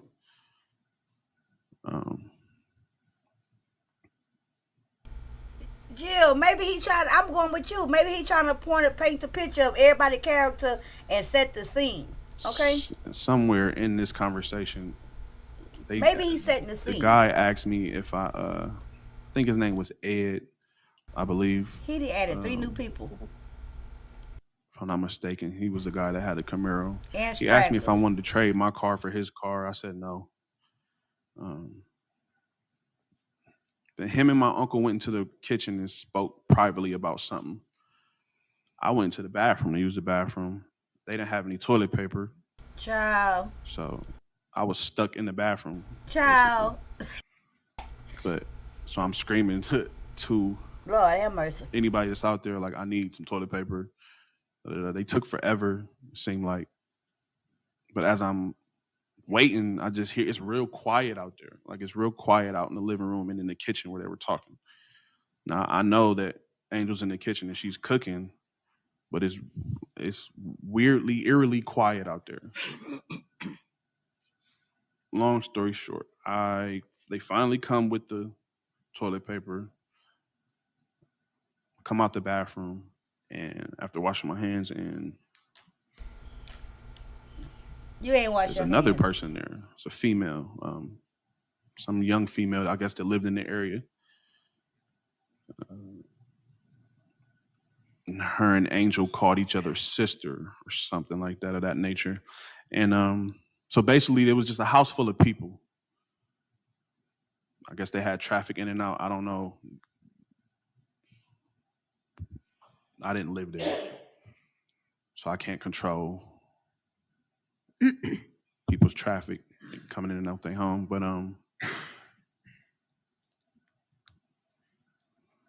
they're still talking about my car. And then now my uncle is like, nephew, I need you to do me a favor. I need you to take this truck and take it back to,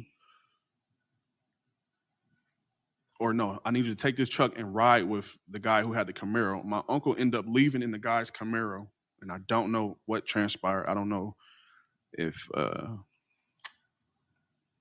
don't know. I really couldn't tell you. I don't know if he sold the vehicle or what. But my uncle ended up leaving in the guy's Camaro, and the truck is still outside. But before he left, my uncle was like, I need you to ride with him to take this truck somewhere. I'm like, I don't know him, and I don't know what you're on, basically. I don't know what your motive or your mind is right now, but I'm not getting in that car with this man I don't know. And I'm like, if anything, I'll ride with you and we can leave.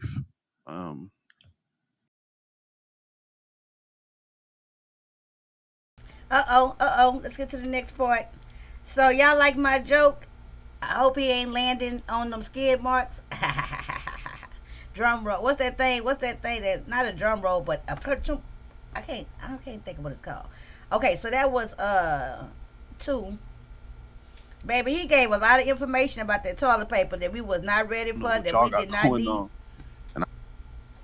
Okay, so the problem with him taking the stand is that the state can cross-examine him now and use anything they want to ask him against him.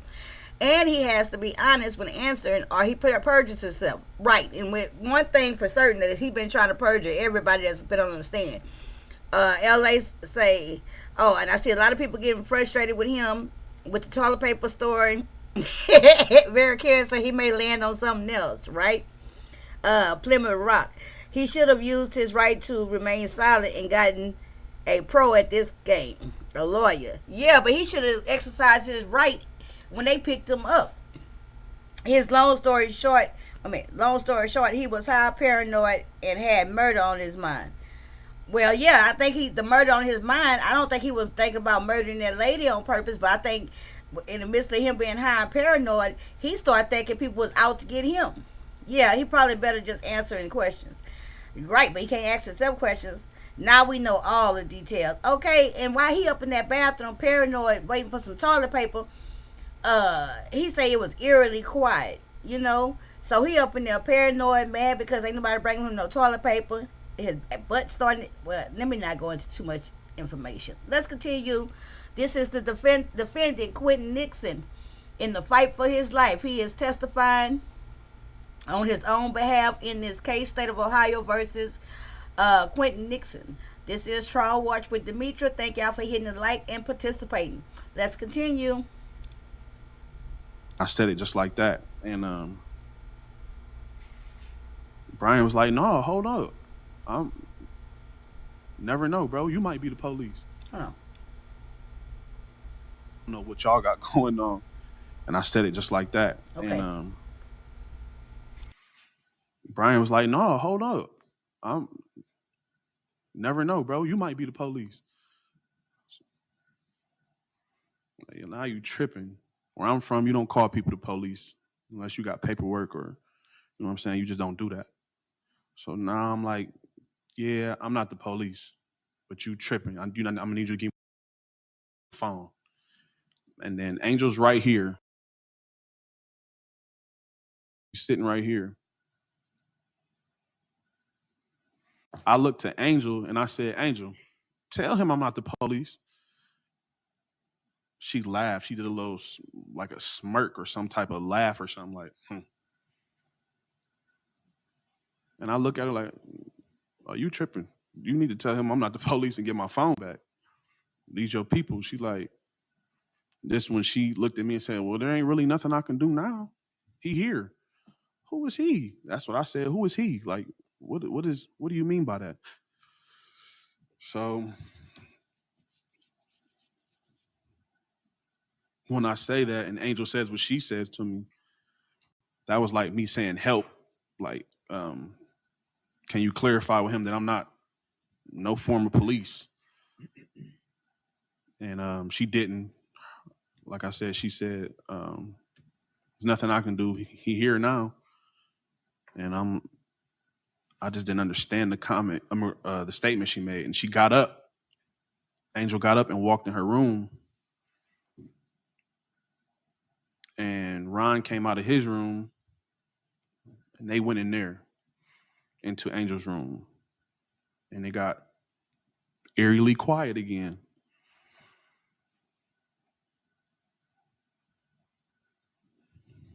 Adam's still sitting right here. Adam's like, he's engaged, but he's not engaged. He's not saying anything. He's more so paying attention with his eyes, giving me like an undercut thing, like he's looking at Brian. He's looking at me. And I even asked Adam, I'm like, Adam, bro, what's up with your mans? Like, what's up with your dude? Get him. Like, I'm not the police. He was like, I don't know, bro. I don't be in all that spy tech or whatever.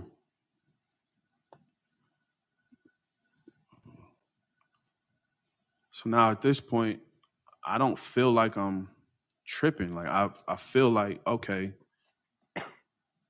you're not trying to give me my phone back. That's a problem.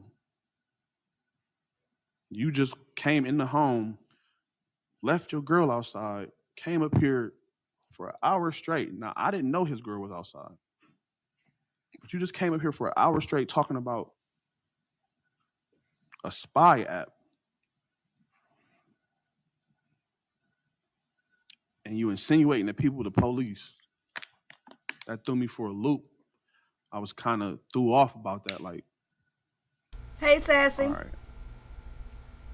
I need to get my phone. Let me say this real quick. And Lace, Lace, I do have a playlist. I have a playlist for the trial watch we've been doing on it. So if you get into the case and want to look back at different testimonies, please make sure you support my playlist. Okay? Thank you in advance. And just so you can know, this trial is going on in real time. So by the time we finish today's episode, part 10, tomorrow we'll be at the same time. We'll be right with the trial. So I'll be on tomorrow evening to give you tomorrow's stuff. Anyway, let's continue. I need to leave because I don't know what he. Thank you for joining, Sassy. I don't know. They tripping. Angel just said what she said. She not trying to help. Mind you, this is the same guy that said, oh, I see you with a lot of jewelry. I don't know. In my head, I'm like, putting two and two together, like he a weird dude, basically. Weird as ever could be. And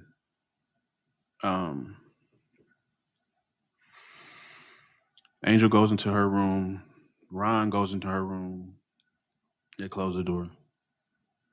That was weird to me. I'm your company. Adam's your company. All these people in your home, basically, and you just gonna close your door, the two owners. And it also threw me for a loop when they went to the store. So I'm like, there's something ain't right. I need to leave. And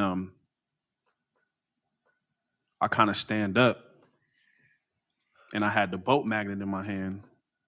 It's some type of magnet that Ron was telling me about that my uncle had brought over.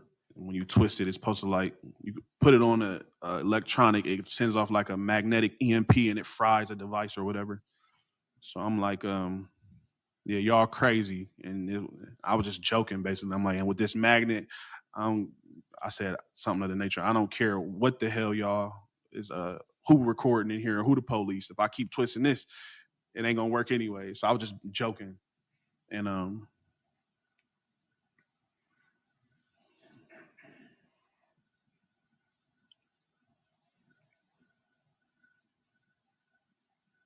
I linked over with the magnet. I was twisting it.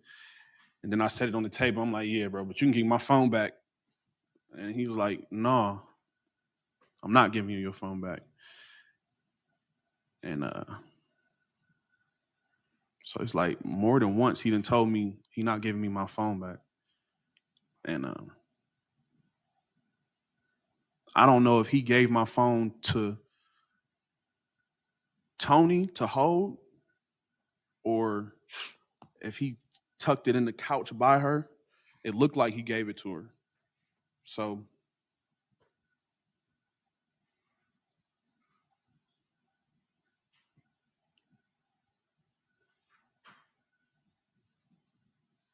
now I'm feeling weird. Like, I'm not scared yet. I'm feeling weird though. So I look back at the door. Because I'm sitting right here. I look back at the door to see if it was locked. And I'm just about to leave. I was about to leave. And he was like, yeah, I don't think you want to do that. I made a motion like this. I got up out my seat a little bit. And when he said it, it made me sit back down. What you mean? He was like, yeah, I don't think you want to do that. And I'm like, what are you talking about? He's like, I got somebody outside. He's like, you ever been in a situation? He said, on, but you talking too much. And I'm like, nah, I haven't. So I asked him for my phone again. I'm like, yeah, I'm about to get up out of here. He's like, you're not going anywhere. He was like, he said something of the nature, I got my kids at home. And if you got kids, you're not going to make it to see your kids tonight. And at that time, that's when he pulled the gun out.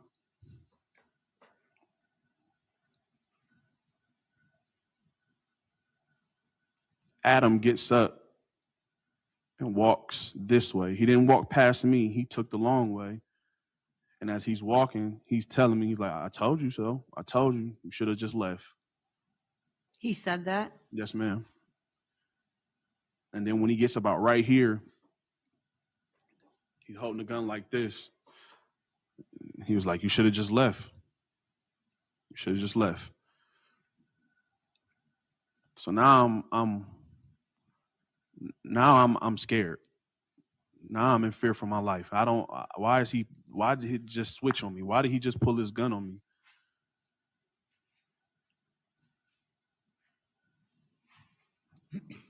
And Brian pulling his gun out, that's on him. That gun was never on Tony. Brian had that gun on him, on his person. He pulled it out. And I look over, I see Adam with his gun out, pointed at me.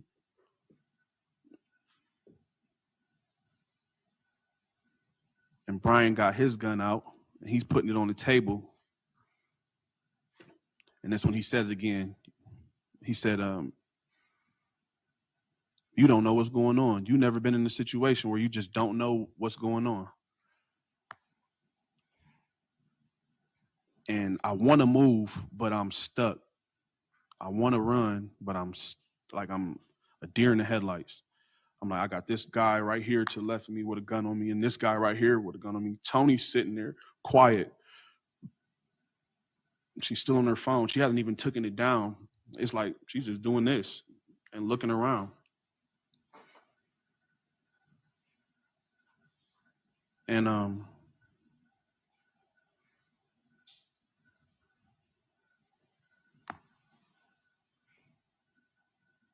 he looked over at Adam again. Brian looks over at Adam. And in him looking over at Adam, I lunged for the gun on the table. But his attention instantly turned back to me, reaching for the gun.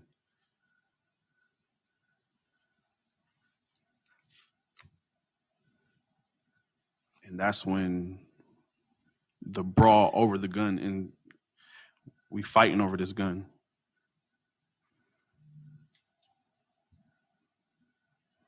It's not in the holster. The gun wasn't in the holster. It was in the holster when it was on his hip. But when he pulled it out, it wasn't on the holster.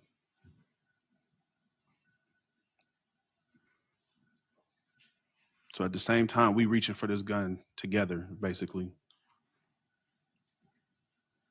He throwing punches at me. I'm screaming, I'm not the police, I'm not the police. You tripping. Like, I just wanted to get the gun because Adam had just branded his weapon at me. I was trying to leave. They wasn't having that. At this time, we fighting over the gun. This table gets flipped this way. Tony gets up, moves over here. But I'm not really paying attention to her because I'm wrestling with Brian over this gun. So he got his hand on it, I got my hand on it. We throwing punches at each other. He kind of getting over on me. When I mean getting over on me, he's lightweight winning the fight. And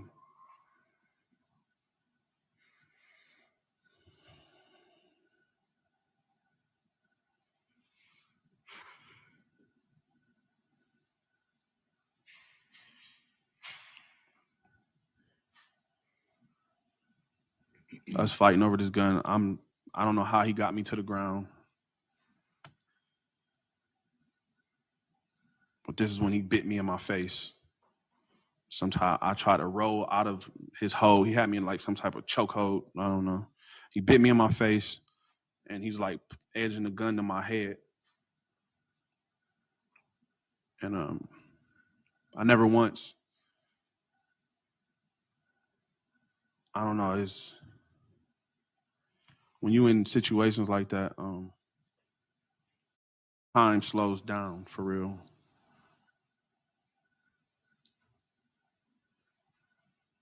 It really does. So I'm not able to pay attention to everything everybody's doing. I just know that I need to get this gun. And if he get it, he gonna shoot me. I know he is.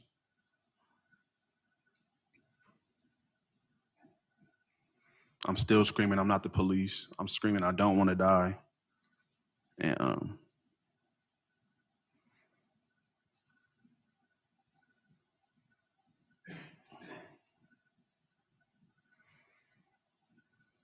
we're fighting over it. He bit me in my face. I have the pictures to show the bite marks that was on my face.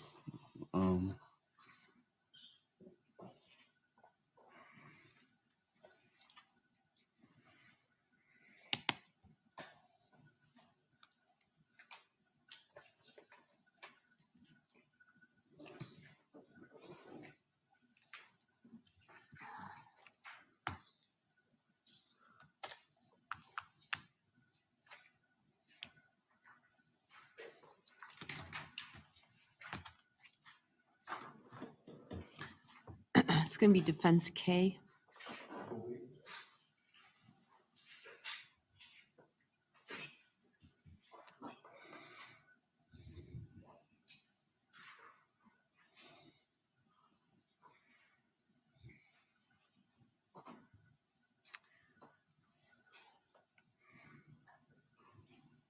His Go ahead and circle it. Just show me where it's at. his teeth made an impression on my cheek. If we were standing up, I wouldn't have never let him get this close to my face. The only way he was able to bite me like that is because I was face down, laying on my belly. Okay, so I'm back to the desk. He telling this story bit by bit by bit, right? And baby, I'm in full anticipation, okay? Because he still haven't got to the point of how Tony was shot. Because at this point in time, y'all correct me if I'm wrong, because I was moving around outside, back in the house. But at this time, the gun is in Brian's hand.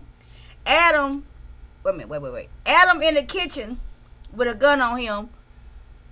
Brian in the living room. He didn't pick up the gun. They fighting over the gun. The gun is still in Brian's hand. Correct? Am I right? Now let me know. Let's continue. So I see Barry Carey say, does he sound innocent? Lady T say, oop. And welcome to the live, Lady Steph. Yes, thank you so much. Lady Steph say, after hearing his testimony, I kind of believe him. Well, the reason why I'm kind of leaning towards the fact that this may have some truth in it is because everybody was conveniently leaving out a lot of stuff, right? I don't believe a lot of the other witnesses, and they be telling them what happened. You know, they sound like they was all in cahoots.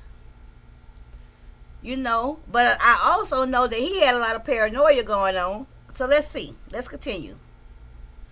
But baby, this testimony, no, let me slow down my tooth. This testimony is giving me, I'm on the edge of my seat. Okay, let's continue. And he had me in a chokehold from the back. But I got the gun like this, and he got the gun. So I guess he was trying to. Don't guess what he's trying to do. Just tell me what happens. From what happened, I believe he was trying to bite me so I would let go of the gun. I didn't let go.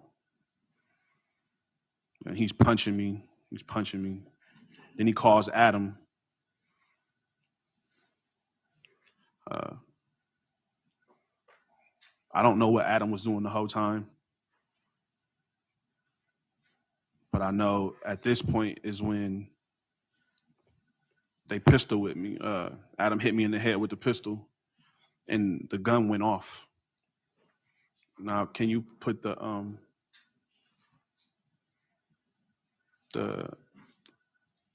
scene of the actual living room that I sketched out? Yes.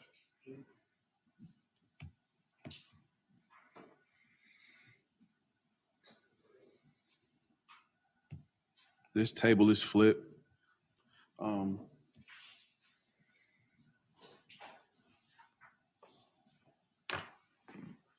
have a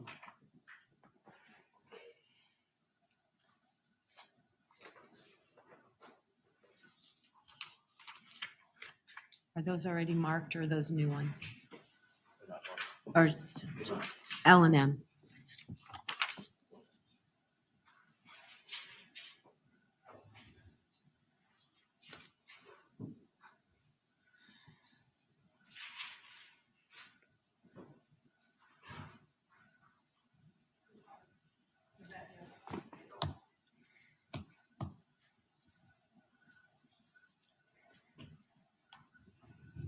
As you can see, the table is flipped. And in the next slide, the next exhibit,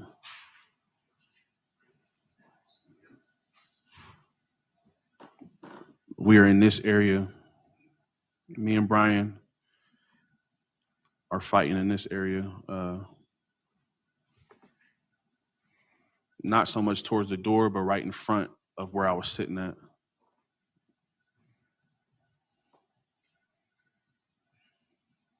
Can you go back to the, yeah.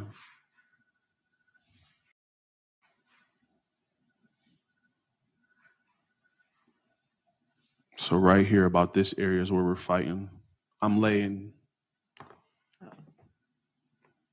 What happened? Ken Masich.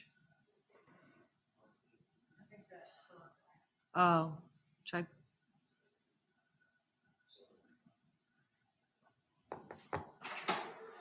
Of course, Jeff just walked out the door. Okay, so while they doing this, it seemed like the Little Lane jury box is very skeptical right now and kind of leaning, not everybody, but I see a lot of people saying, hey, he could be possibly telling somewhat of the truth.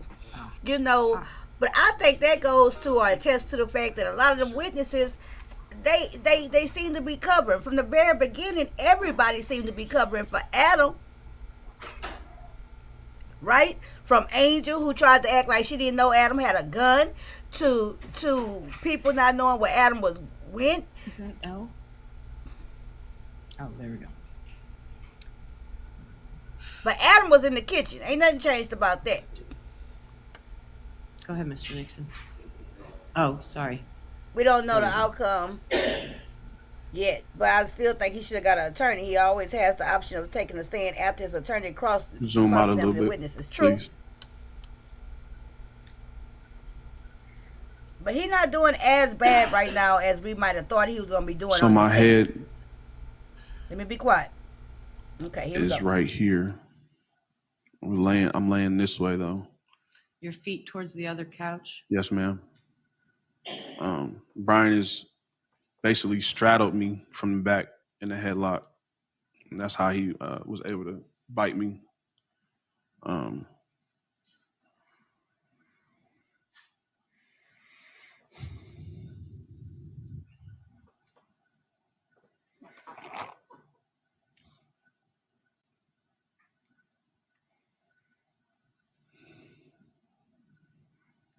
We're still tussling over the gun. He yells to Adam, "Bro, do something."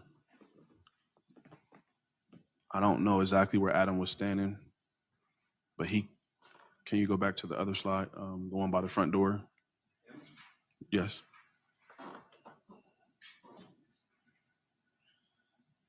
So I'm fighting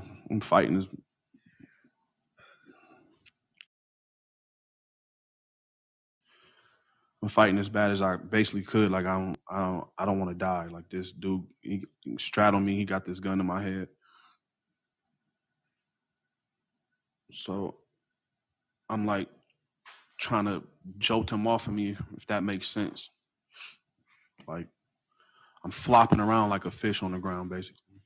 And Adam comes from wherever he was standing. He's right here now. Right here. My head is right here. As I'm getting up to raise up, Adam clocks me over the top of the head with the pistol. Like at least maybe 3 times. And on that first clock though, I instantly start bleeding. On the second one, I don't know if his finger was on the trigger when he did it. The gun went off and it went through. If you could put the that back on there. Yes. Yes. Now in my illustration, I thought it was a 45 caliber because his gun resembled a 45 caliber handgun, ACP, but through his testimony, it's a 9mm.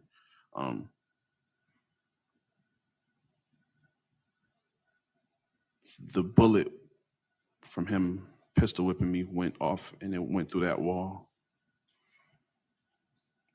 So he would be standing right here. I'm right here, laying this way. This is my head right here. Brian was on top of me as I'm getting up. Adam, like I said, he pistol with me. The gun went off. His gun shot this way.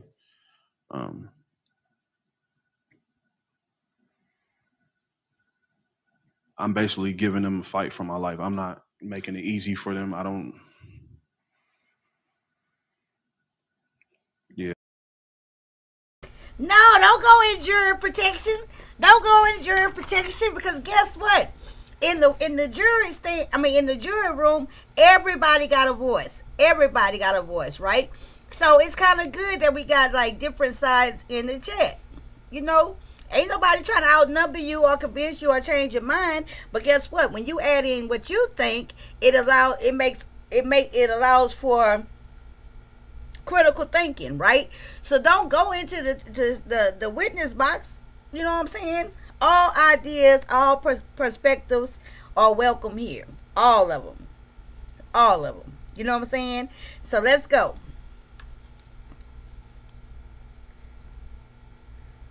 And everybody not Team Quinton. I think we go back and forth with Quinton ass.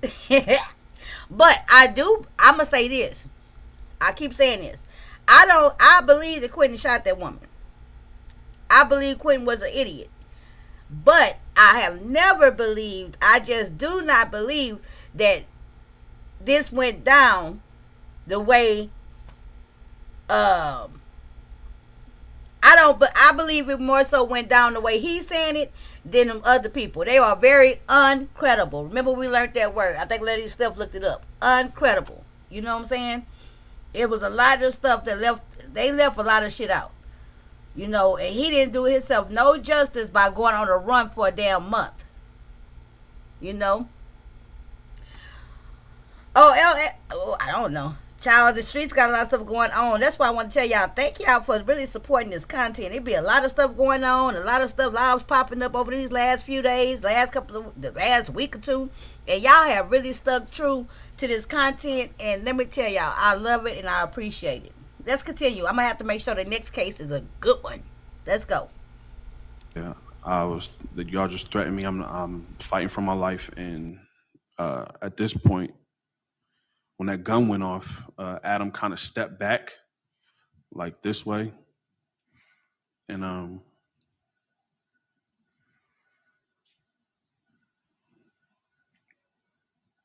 bleeding. Brian still got a hold of my wrist in the gun.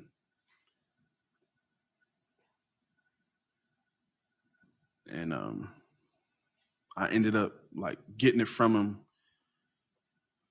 kind of twisting his wrist. Now I'm like laying on my back now.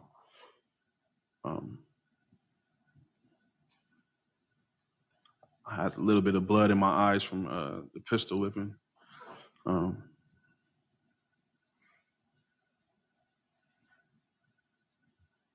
I hear. So now I'm laying on my back and I'm looking this way, and I hear. Down the hallway. Yeah, I'm looking this way, but I'm also still wrestling the gun, kind of like. And I see a male come from here, and I got hit with a machete on my right side. I still got the mark. But in the pictures that were taken by detectives, it shows the same way as the bite mark on my face is healing, so is the machete cut. It actually went down from here to here and a little bit down my pants. Like I got a mark on my leg as well. Dang, y'all, I was too busy. Hold on. Does anybody object to me rewinding it a couple of minutes? I need to rewind it a couple of minutes because I think I was busy chatting in the chat and I missed him introducing when the machete allegedly was brought into play. Okay? So hey, y'all can object, but it's overruled. I'm a rewind it just a little bit. Okay? So I can hear about when this came into play.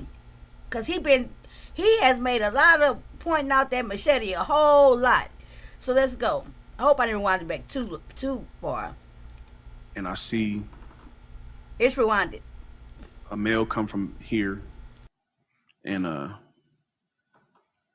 I got hit with a machete.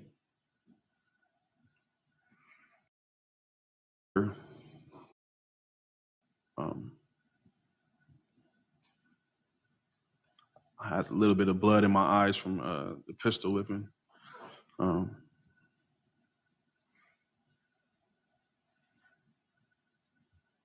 I hear, so now I'm laying on my back and I'm looking this way, and I Down hear, the hallway. yeah, I'm looking this way, but I'm also still wrestling the gun, kind of like, and I see a male come from here, and I got hit with a machete on my right side. I still got the mark. But in the pictures that were taken by detectives, it shows the same way as the bite mark on my face is healing, so is the machete cut. It actually went down from here to here and a little bit down my pants. Like I got a mark on my leg as well.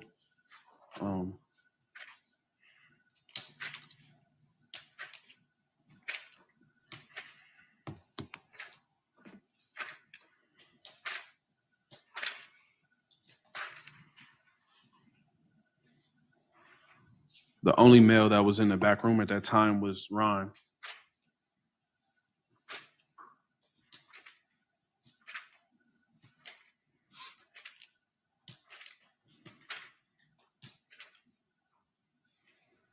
I don't hear Tony. She's not calling for help. She's not calling for the police. It was like she was just watching him.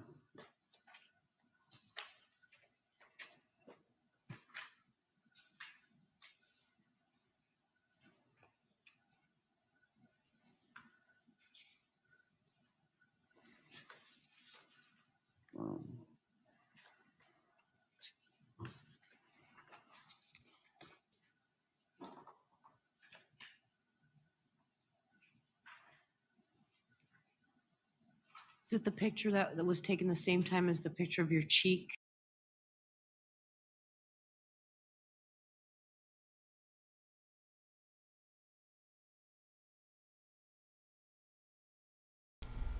All right, all right, all right. So he needs to put up them pictures from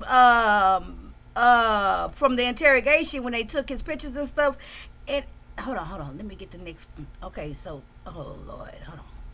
Okay, calm down, Demetra. Okay, take my time. That's D4. Let me pull up D5.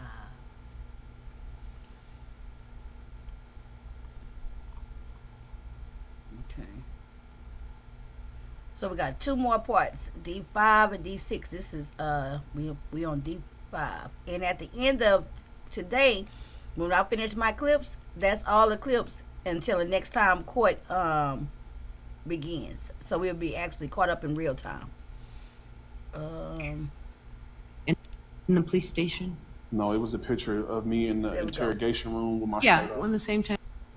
And they took the picture. of No, your you don't cheek need to go when the out more around detective came in machetes. After they Yes, ma'am. questioned you? Silky Okay. say it's Yes, all ma'am. bullshit going on. I don't have it. Actually, I might.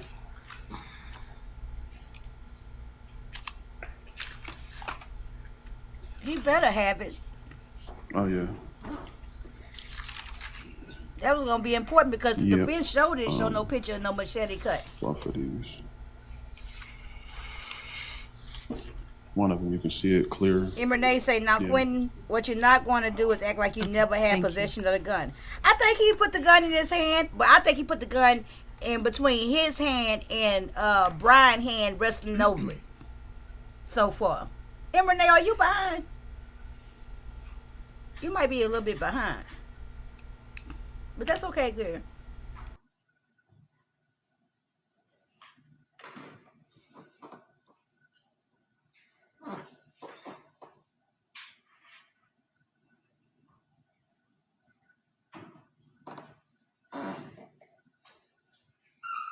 Can you maybe darken it? I need to buy me a machete because I don't believe in guns.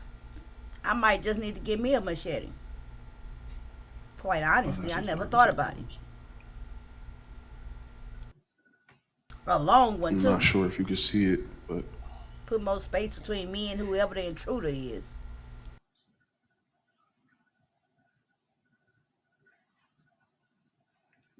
this little line right here, from here to here, Oh, here go the picture, y'all. and then I also have a mark here He drawing where all it over kind of it. skipped because of my belt. Like, I was cut. That was bleeding, but I think my clothes were soaking it up.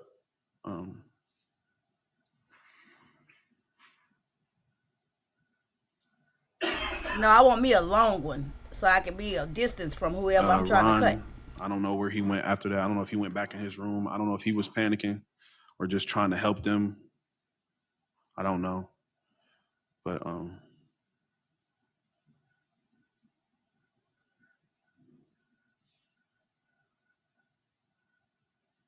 I kind of let go of the gun at that point.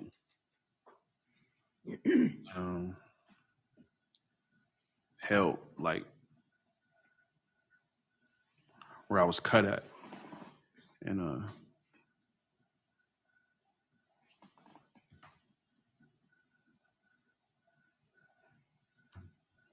this is when Adam climbed on top of me, straddled me frontwards. And he ended up punching me in my face.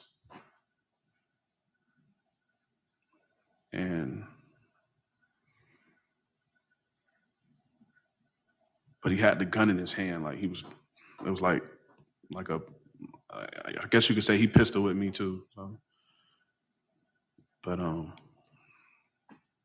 I ended up like grabbing the gun again. And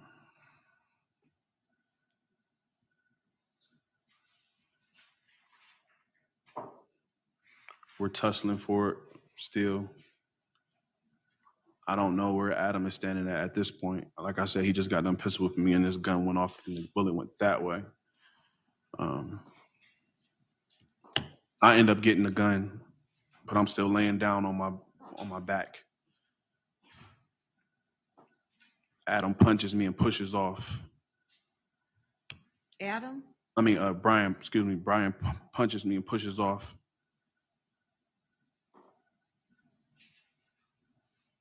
And that's when I pointed the gun.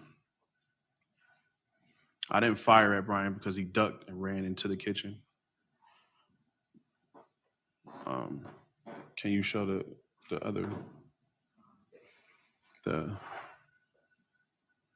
area of the home that I drew? The sketch that I drew.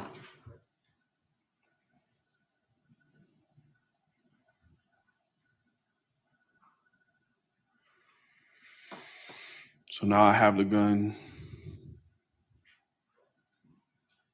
and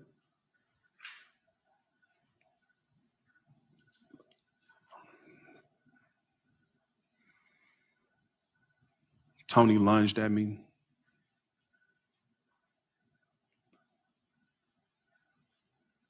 I don't know if she was trying to take it and she didn't see me get the gun from Brian.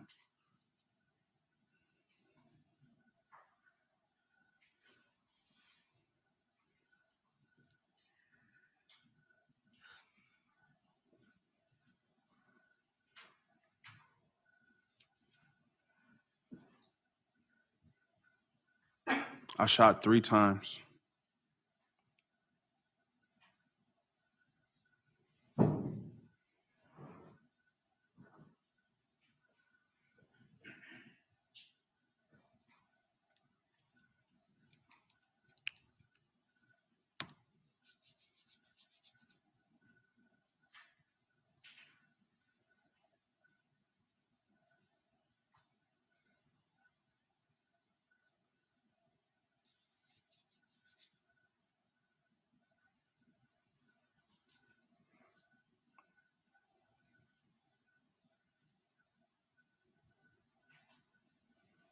Dramatic pause. I guess, the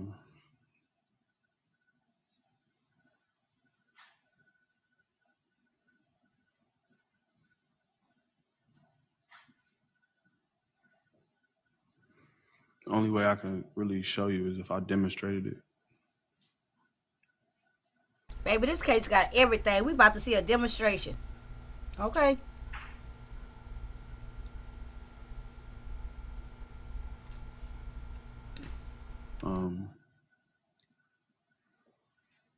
He chose to defend himself.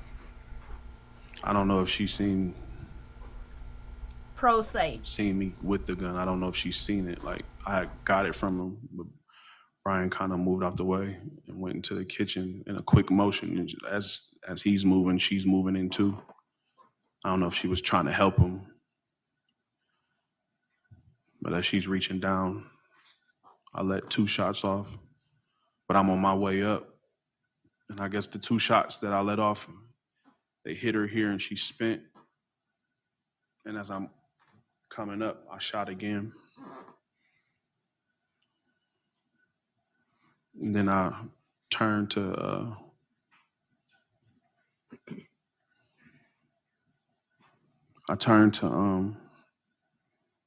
So it should be one more bullet that's fired. Let's see. where Adam and Brian were.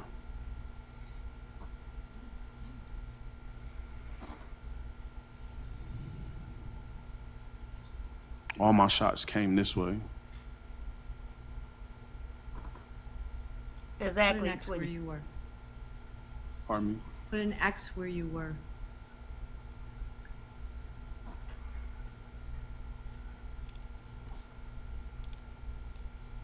Okay, quick pause.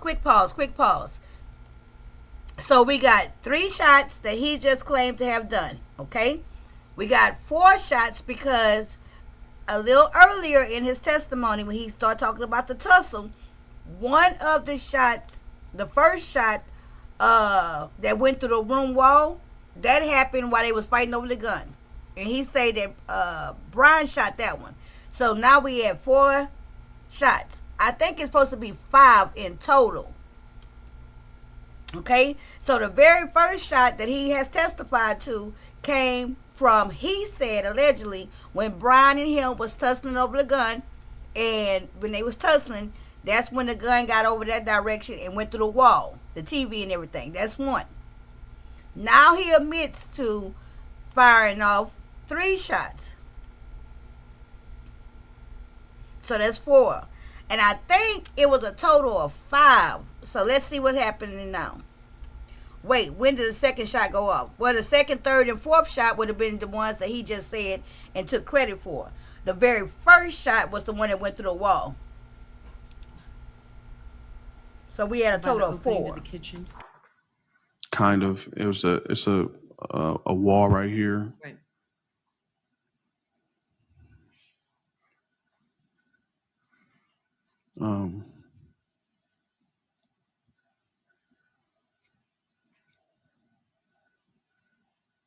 She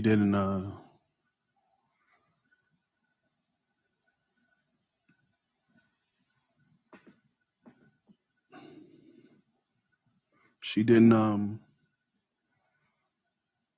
try to leave or go into the other room.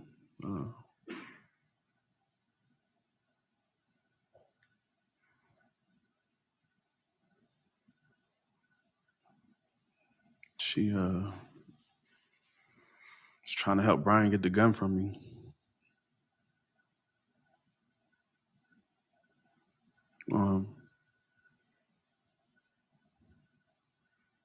I don't know, trial and court etiquette, but the best way I could show you is if I demonstrate it. Are you asking? Yes, ma'am. Have Mr. Perry assist. You can step down from the witness stand.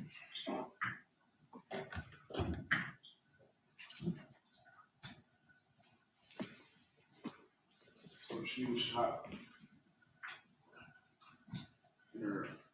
Yeah, okay. So I'm on the ground.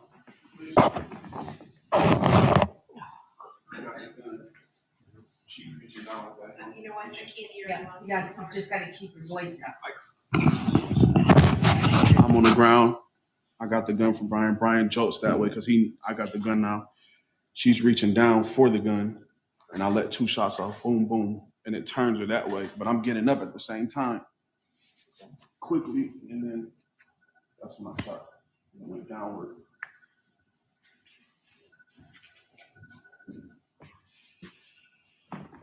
Okay, go ahead and have a seat.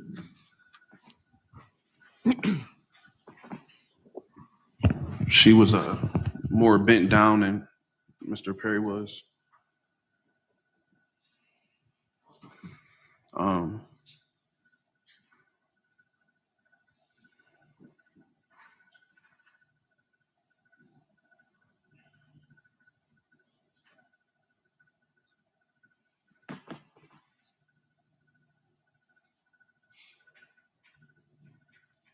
At this point, one of his bullets had already went off. So I don't know if he knew, but that bullet in the kitchen, it sounded like somebody racked the gun again. And not knowing that he already had one in the head. But it wasn't my gun, so I don't know how many bullets was in there. I don't know. The autopsy report, the actual fragments that were pulled out of Miss Westover were hollow points. And that one in the kitchen is not a hollow point. It's a red tip, flathead.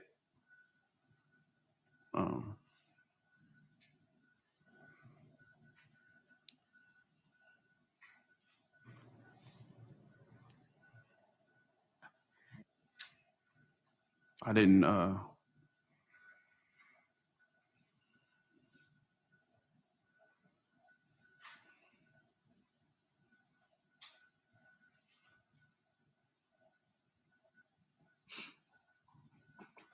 it wasn't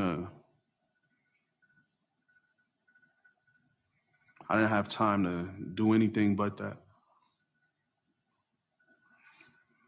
They were in there, excuse my French, kicking my ass.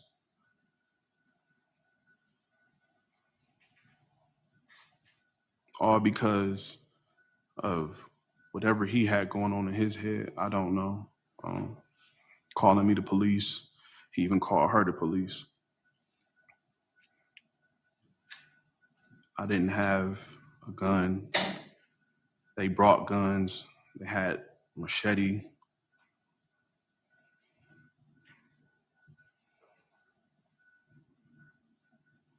When I told the detective they had plastic, I could have mistaken that rollout big sticker as plastic. I wasn't technically on it, but it looked like they were about to roll it out. I mean, you know, it didn't look right. Adam's sight, or that laser that's by the door, when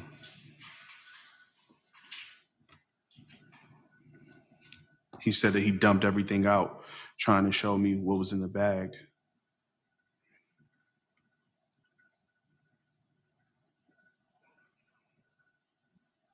I don't know if Adam called him over there. He was mad that I was having sex with that girl and he was in the living room. Okay, stop, don't speculate. Just tell me what you did or what you believe or what you thought, but don't speculate on what other people thought. Gentlemen, you know the sign in front of the door that says court's in session? It's not a suggestion. So if you leave, you're not coming back in. Go ahead, Mr. Nixon.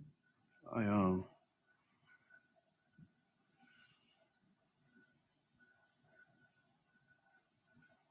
don't know. I don't know why this happened. I don't know.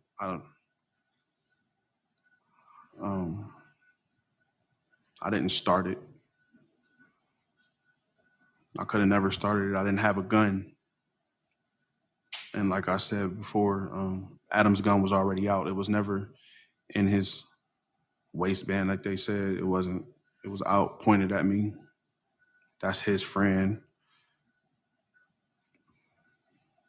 Okay, I'm going to stop you right there. We're going to just take a half-hour break, and then you can decide if that is the conclusion and wrap up your testimony before we've been getting cross-examination. So you can go ahead and step down, have a seat at the table. I am going to indicate, I don't know, Detective Hornacek, did you get a hold of the detective we were referring to? And what is the results? Thank you. And then as for the address that Ms. Easter gave to Mr. Masich regarding where Mr. Gale's parents live, which was 588 Dayton Street, a deputy went to that residence in an attempt to serve notice to appear in court today. There were 3 separate doors. All 3 doors were knocked on, and no one has answered the door. So there has been no service on Mr. Gale. All right, we're going to adjourn till 2 o'clock, and then we will resume.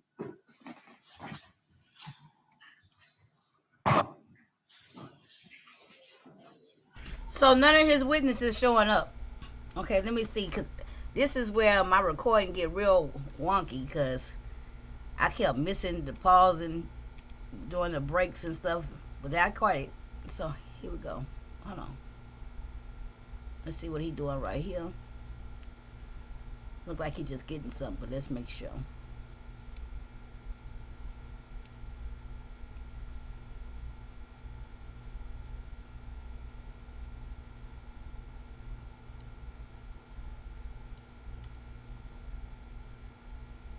Okay, that's just him taking his stuff to go look over it.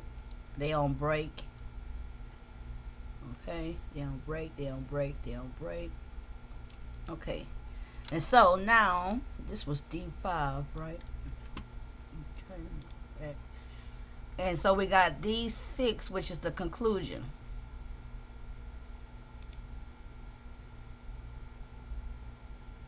All right, y'all, the last clip. And so before I go further with this, let's look at what we saying in the chat. Right, Demetra, that's what I'm thinking too. The first 2 was face to face, but I don't see why there was the last one. She had turned from him. Right, went to say, but at no time fired at them, the guys, only fired at a woman, child. Exactly, Lady T say, no. Went to say who was firing from the couch in order for there to be shell casings on the couch. It either has to be from the couch or standing right at the couch. Right, because we had talked about that the other day, about how those casings, when they, because I think Renee told me a revolver don't project casings. That's what I learned that day. But yeah, any of the other guns, when the casings come out, the projectiles come out, they go to the back or to the side. So they had to be over there by that couch, right? Lady T say, there goes reasonable doubt. Went to say he aimed at her and shot. Exactly. During that demonstration, man, he should have left out that demonstration for real, because at that moment when he did the demonstration, I had to say guilty. Okay? I had to say guilty because that looked horrible. I can understand shooting wildly and letting off the bullets, but according to his own narration, Brian and Adam was over in the kitchen. According to what he just testified to, Brian and Adam was over there in the kitchen, and the only person that was right there at the point the struggle was over was Tony. So it don't make no sense. So I just think he messed it up right there. Silky Black say, dang, this is almost believable. What part, Silky Black? Went to say his story is actually not consistent, but I guess. Well, his story, it was consistent up to a point, but a couple of parts was strange. Like when he was saying they was fighting over the gun, and then at one point he said something weird to me. He said, he was trying to get the gun back. Okay, if you had the gun and he trying to get the gun back from you, why not shoot the dude? But he is still saying self-defense. Tony could have been perceived as a threat to him. Tony could have been perceived as a threat to him, and if, let's say, he was getting it from all sides, somebody then ran up and they got two people that supposedly had a gun on you, Brian and Adam. Then you didn't got you didn't wrestle with about the gun. Somebody didn't beat you over the head with a gun. This is all his testimony. You didn't got pistol whip. Somebody then ran out from another room with a machete. You didn't got cut. And at the end of the day, you know, at the end of the day, according to his testimony, it's almost like it's him against everybody in that house, right? So that would lead to the self-defense. That would lead to why maybe, you know, hey, I just come up shooting everything and anybody moving. Because at this moment, I perceive everybody to be a threat, right? So, but I just still say that demonstration was horrible. That demonstration make him look very, very, very, very, very, very guilty. And whereas I was leaning towards him maybe being able to testify and work his way to a manslaughter, which would be better than murder 1 or murder 2, right? He might get a option for parole. It's nowhere in the world. I don't think he's not guilty. It's about the level of guilt, right? And the level of whatever I'm trying to say. So let's look and see how it's gonna end this. And I wonder if the state going to cross-examine him, or they gonna be like, oh well, he didn't hung himself. He doesn't understand self-defense in a legal sense, right? Because he also saying stand your ground, but y'all already know that stand your ground thing. They quite often debate over the exact and true nature of that whole deal, defense. You know. So let's get started. Let's see.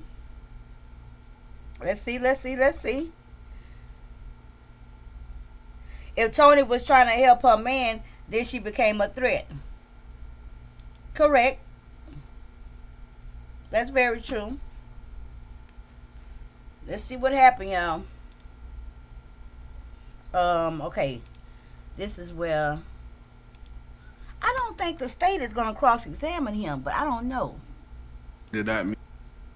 Okay, he back on the stand.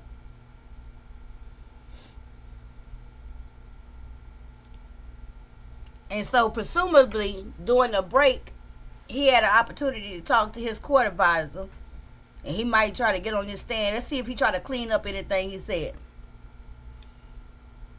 Went to say he kind of set himself up, basically saying he has control over the gun the entire time, even through the bite, alleged machete act. Correct.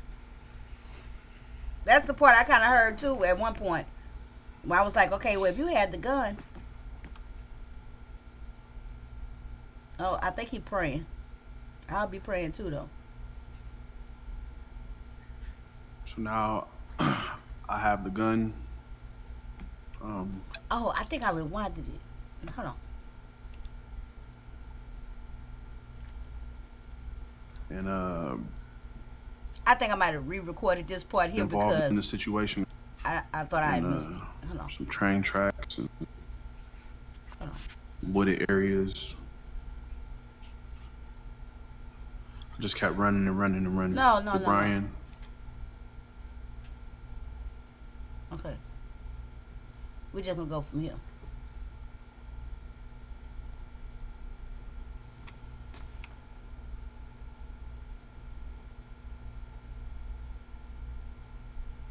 If anyone knows what a machete is capable of, nowhere in hell can a scared person run up, chop you with the damn thing, and you start climbing balconies and shit. Okay. One thing he has been doing while waiting for trial is eating good. That's for damn sure. And smoking less. He needs to emphasize that blood was in his eyes. Oh, yeah, he did bring the point up. So now I have the gun. So I guess he just started his testimony from where he left off at, y'all.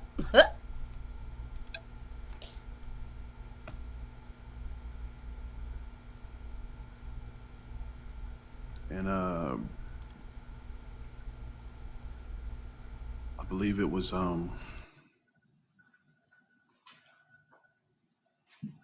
Adam. He pointed it at me again, and I kind of peeked around the kitchen corner. He pointed it at me, and I kind of backed away, and so I wouldn't get shot in the face. he proceeded to run.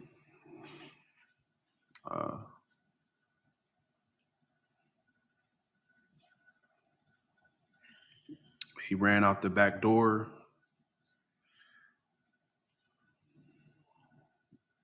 And the back door, which was Ron Cruz's room, the sliding door, he ran out.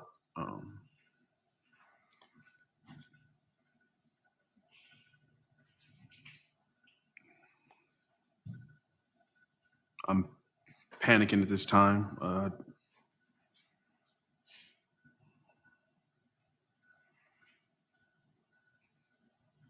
Brian follows him. I chase after Brian.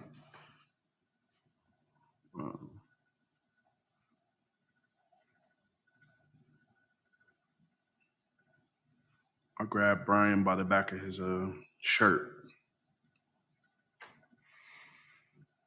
because I felt like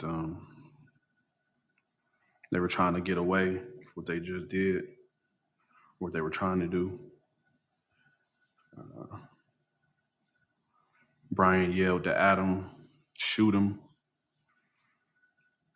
That's when you see Adam reaching in, and Adam reached back in with his gun and pointed it at me again.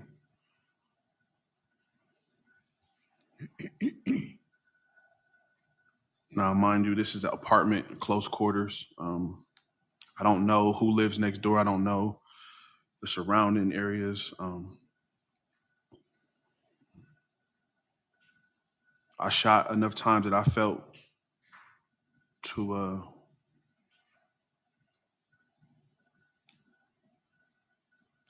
save my life. It wasn't. I wasn't out to kill the whole household. I could have shot more times, but I chose not to. At which time that people were running away, so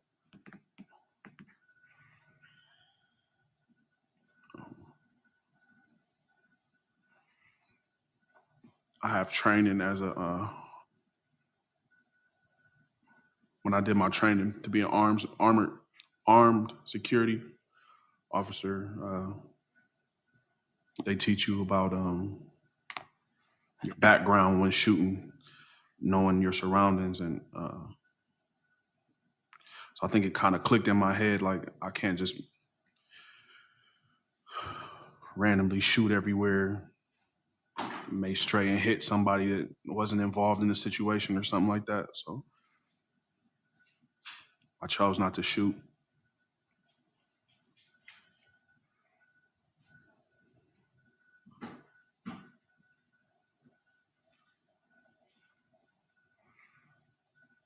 So I think I heard Brian yell something like he shot her, call the police. I looked at Angel and I asked her to help again, and she kept asking me, what did I do?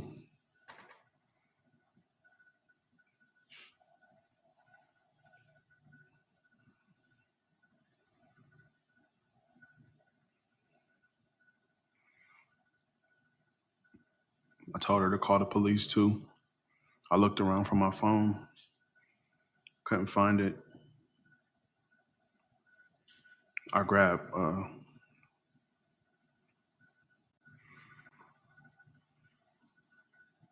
Tony's purse, and that's when I went out the back door as well. And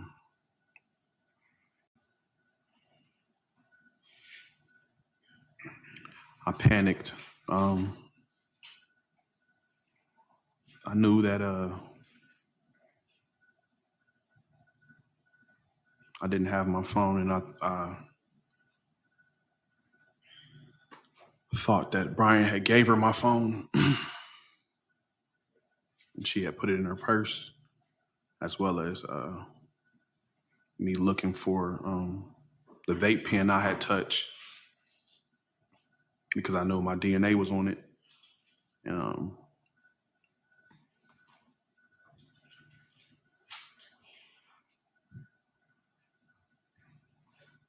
I didn't take anything from the purse. I just left it where it was at. Couldn't find my phone, couldn't find the vape pen.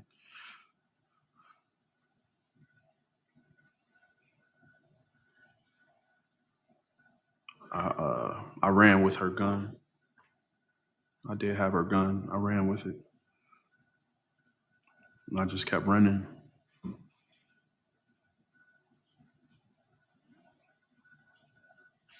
I took the gun because I knew that they went out first, and I didn't know if they were still on BS, maybe shoot me on the way out. I don't know.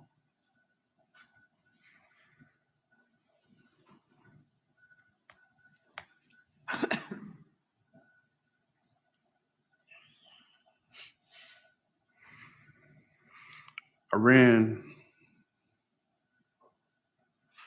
in some train tracks and wooded areas.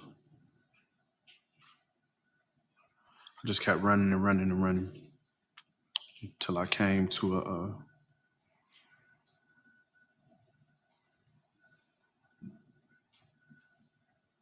like a junkyard of some sort, and I just hid out till the next morning.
I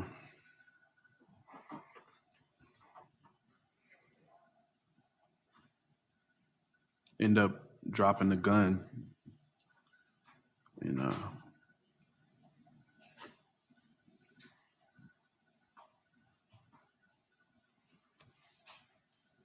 when I got further away from them, and I felt I was no longer in danger,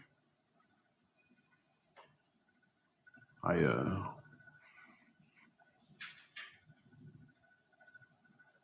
can't tell you where it is. You can or cannot? Cannot.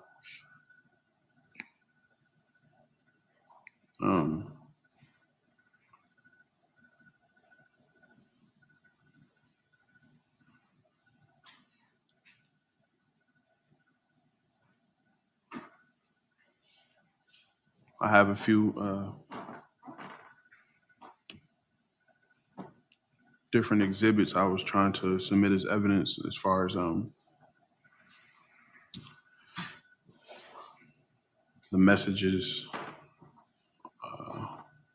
and I think he's got it pulled up. To celebrate? no, it that computer doesn't hold a battery, so every time we pull something up, it just erases. Well, why isn't it plugged in?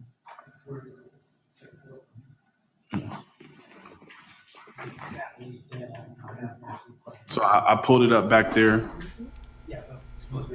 Wait a minute. Wait. So you mean to tell me nobody thought to plug in the computer? I know you fucking lying. I know you fucking lying. Okay, Lady T say, thank God for Nancy Reagan. Right, just say no. Dare to do something different. And Renee say, sometimes you need to know when to leave good enough alone. Exactly. Winter saying, why did he just reference the gun as Tony's when he said he took it? Exactly. When he said it wasn't Tony, that he only saw Brian with the gun. Okay. And Renee say he knows where that gun is or the general location. Right. It's just, oh my God, this has been like painful, right? And I'm talking about painful just to see somebody burying themselves. Anybody. It's just like, oh my God. You know what I'm saying? Let's continue. But why the hell they didn't know to plug up their computer, child?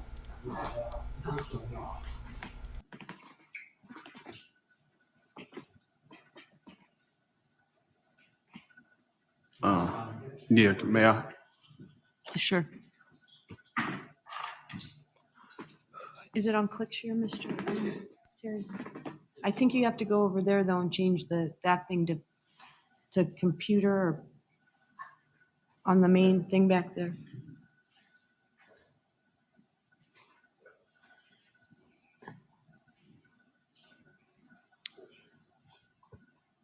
I'm not 100% sure. There you go.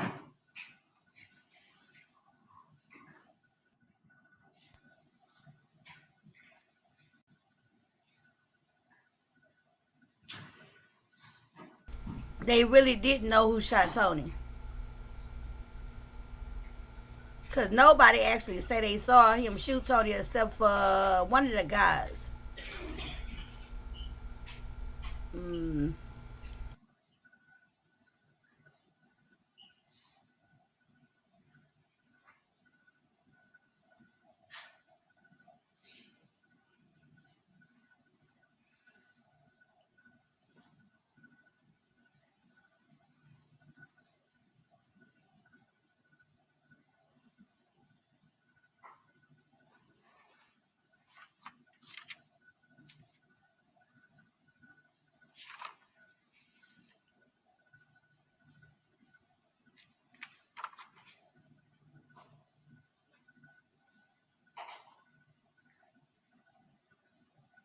I doubt he sold that gun. I mean, he got to have enough sense to get rid of that gun, not to put that dirty gun back out in the street. And then everybody seemed like they against him. I wouldn't trust it to sell that gun to nobody. A fool criminal, okay, not a smooth criminal, but a fool criminal. You know, even though I believe the fact that they turned on him in that house, I do believe it. Right? I really Your do Honor, believe this it. program, But he still Cellular, messed takes up big time. a little minute to upload. You also got to click on the ClickShare.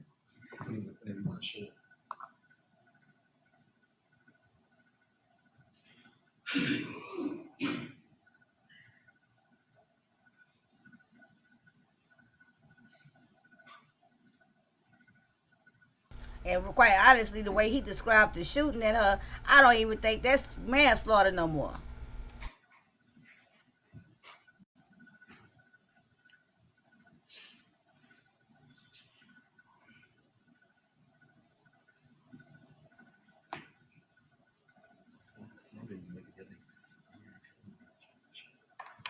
Right. Two guns, one in his hand, the other one in the kitchen, hiding no third weapon. So he point blank shot that woman. Exactly. And I mean, he couldn't have more clearly demonstrated it than what he did. He asked for that demonstration. And as soon as he did that demonstration, I was like, damn, bye Quinton. All right.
I thought I was off mute. Lady T, what you talking about when he did that demonstration? Because he played himself with that demonstration. I keep saying that. That was absolutely horrible. Well, the judge got patience. She trying to, she could have just let him go without this evidence. But I guess she say she don't want to have no type of cause for no mistrial because he wasn't able to submit his evidence. That's why she letting them do all this. Let me see. But y'all know I'm impatient. Let me see.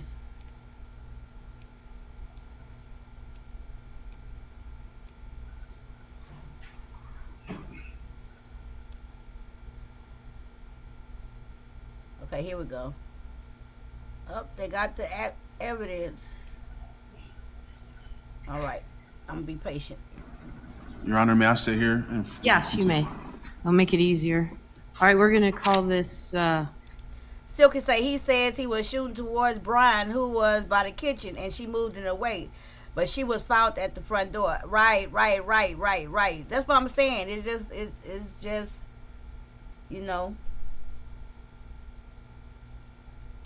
Exhibit P. Let's just say he thought she was a threat, being trained as he likes to brag These about. Once messages he that I'm finally showing hit you, her the first time, she was These are the definitely no longer a messages threat. of Angel. Well, let's start with Angel anything, his Marie. dress on was this hiding. Very is, true. Angel McClain. Okay, let me And watch then this. who's Uh-oh, I pushed pause. I meant to hit mute. Ink Goat True? True. That's Ink Goat True. That is my account. Facebook? Facebook name. All right. So just so we know who's speaking to whom when you go through these. But, Yes, all ma'am. right, go ahead. So on July 20th, that would be the day she came and got me from my mother's home. Mm-hmm.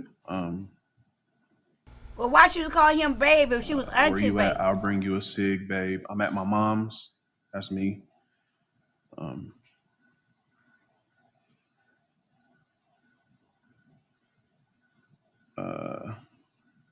She texts back, it's on Wilbeth. Grab my, I don't know what she was referring to.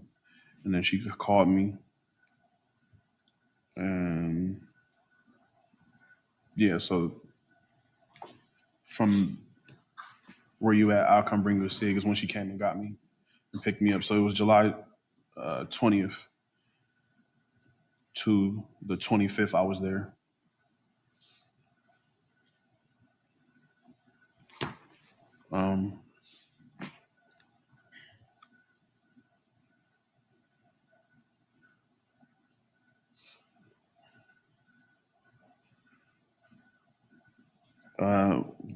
We had a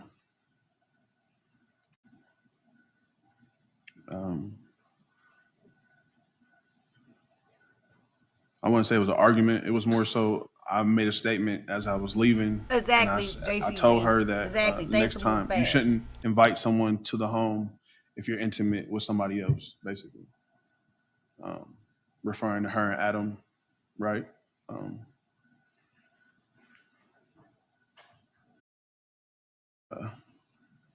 She texts back, it's on Wilbeth. Okay, I Grab gotta shut up. my, I'm gonna be I quiet. don't know what she was referring to. And then she Okay, called Jim. me.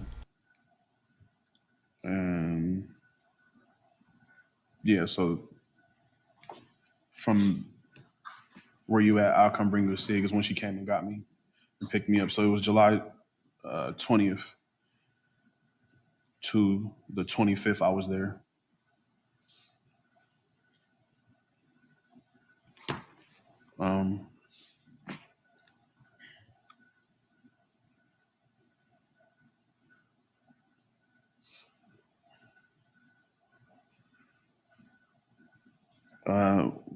We had a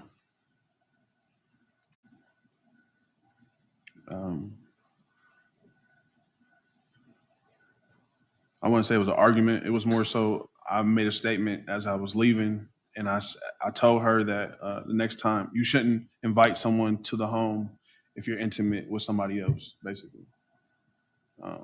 Referring to her and Adam, right?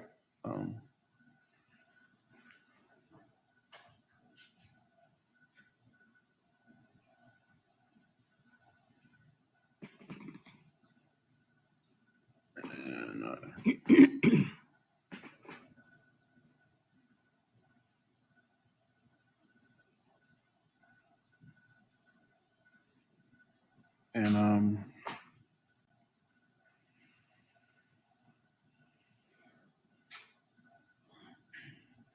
yeah.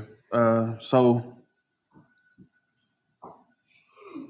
while Angel was out of the apartment one day, after me and Angel had sex earlier that day, Adam was in the room, in the living room. Mind you, her room was right there. You could hear everything. When she left, he stated to me, he said, I had sex with her the other day. She known for getting around. She probably downstairs with the dude that got the cameras. And Not the neighbor. Oh, Lord. when he said that, I knew that he felt some type of way about me being with the woman that he's known for several years on and off. And during his during Brian's testimony or his interview with the police, he stated that I was talking crazy and I had felt some type of way about Angel cheating, I guess. But Brian wasn't there at the time. So the only way that he would have known that is if Adam would have told him that. And I never told Brian that. So the only way he would have known that is if Adam would have told him that. Objection, Your Honor. Sustained. Go ahead, Mr. Nixon, move on.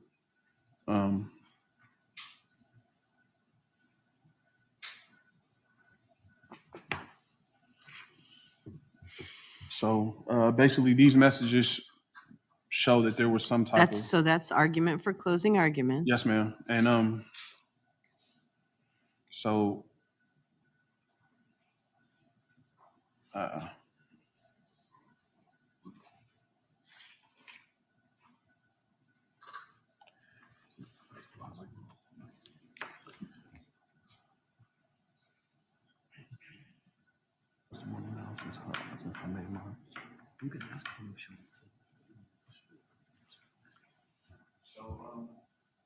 Your Honor, in my testimony I gave today, I stated a few things as far as time duration from when Brian came up to the apartment and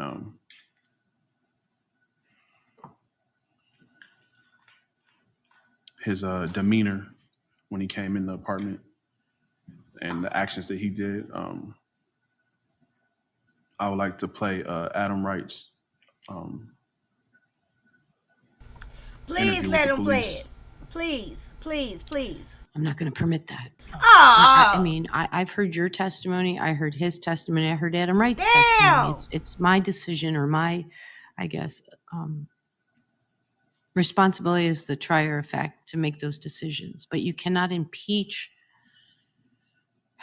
I think that's what you're trying to do. No, ma'am. I was just, I was basically trying to, he did say different things to the detective, what he said on the stand and what he said on the stand. But what I was basically trying to do was prove the validity of some of the things that I said in my which you cannot use extrinsic evidence to corroborate your testimony. So it's not permissible. So that request is baby, denied. she will not let that in. What else do you You have, tried Mr. Nixon? every A angle. direct examination of yourself.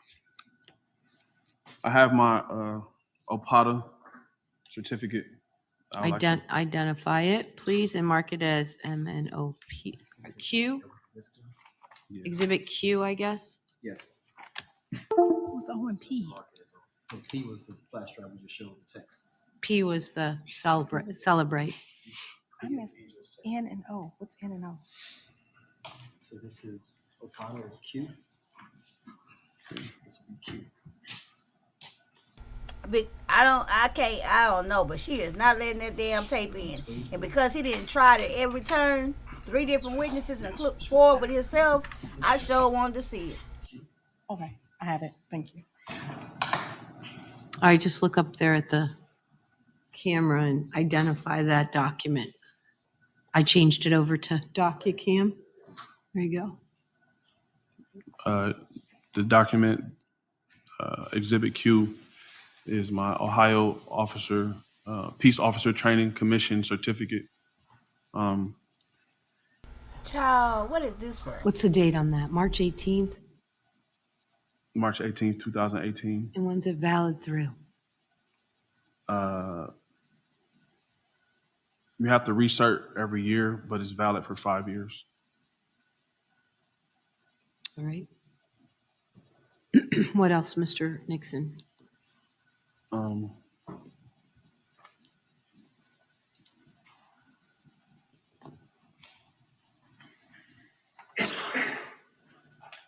I would also like to submit the toxicology report From where? from the forensic lab of, Ms. Westover? yes, ma'am. Is that included in your autopsy report? It is, Your Honor. Okay. So that's already been included in the state's exam, and since no one's here to identify it, you can't submit it now. You probably should have asked the medical examiner. But it is, I've been told that it's part of the state's autopsy protocol that they submitted, so it is into evidence. So whatever's on that report, you can clearly argue in your summation or closing So should I argument. say, look here now. Um, I guess for character, very care, I guess. I don't believe we had anyone come in and testify about the BCI report. I guess it's character, which sweetie. states my DNA wasn't on anything. So I was wondering, am I still able to submit it as evidence? So let me There- push pause. Someone testified. Winter says, because I do believe he should have began with all the interrogation videos first before calling witnesses. I think they allow Angels because she was with the leaseholder of the apartment, because she was the leaseholder of the apartment. You talking about that footage in the cop car. That's why she allowed that one. And I think because I think at that moment she had said so much. I don't know. Did they say why he wanted to represent himself? No. No, Tweety. So right now they talk about the different evidence and stuff. The judge said that at the end of his case, he'll be able to talk about what gets submitted, what don't. So that's the part we're on now, I guess. The detective testified. Detective Your Honor. Hornacek? I wonder if they're going to be a Are you prepared to cross-examination or they're stipulate going to to the say, BCI nah, he report? did enough. That is fine, Your Honor. All right, that'll be PQR, Exhibit R. And the state is prepared to stipulate to the Lady authenticity T of say he that hung himself report. when he was on the floor doing pantomime. Yes, ma'am. And are we doing them? And yeah. This is a live cartridge that was found in the kitchen. You're marking that photograph as Exhibit S? Yes, ma'am. And Exhibit S basically shows that Don't tell me what it shows. Just tell me what it is. It's a it's a picture of picture a of a bullet. live round, Yes, right? ma'am. With a red tip on it? yes, ma'am. Okay. Yes. Did you see that Yes, Your Honor. cartridge in the, no, not you, Mr. Nixon. Pardon Did me. you see that cartridge in the house before that picture was taken? No, ma'am. Okay. Thank you. All right, anything else? Any other exhibits?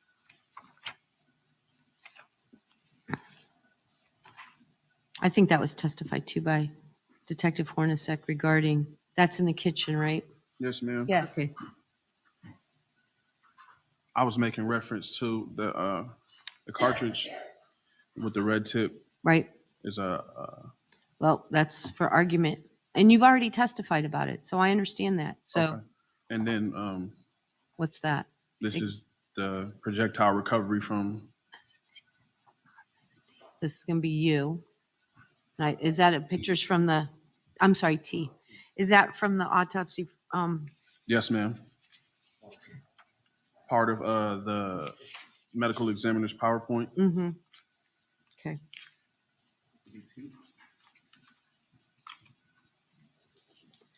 Fragments. One victim. And this just shows. Don't tell me what it shows. That's my job to decide what it Yes, ma'am. shows. All right. Are you done with your direct examination? Correct. He only doing a bench Go ahead and take a trial, seat. meaning the judge is the only one deciding this case. No jury. Uh-oh. They do have a cross-examination. Okay. Well, then we all better go back in here in the jury room. Terry, come on back. We're going in the back room for a minute. Why? All of us. Yes, you're representing yourselves. So you're part of it. Damn, why they going back there? Ain't no chambers allowed. Okay? Hold on. All right. Are you done with your direct examination? Go ahead and take a seat. Okay, let me see what she say.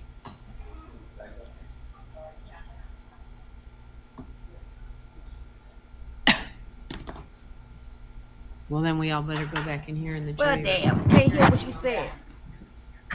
We're going in the back room for a minute. All of us. I understand he's traveling Yes. hard, but at this point, get down. He should have been got down. Like she said, I should have put those wings in the fridge instead of the freezer. I swore up and down I wanted something else. Okay? Girl, if I seem like I got quiet for the last couple of minutes, I'm listening, but I've been looking up and down Uber Eats. I didn't got hungry. I didn't got hungry. And y'all, I've been asleep all day. Not all day, but I've been asleep a lot today. I think that little trip yesterday made me tired.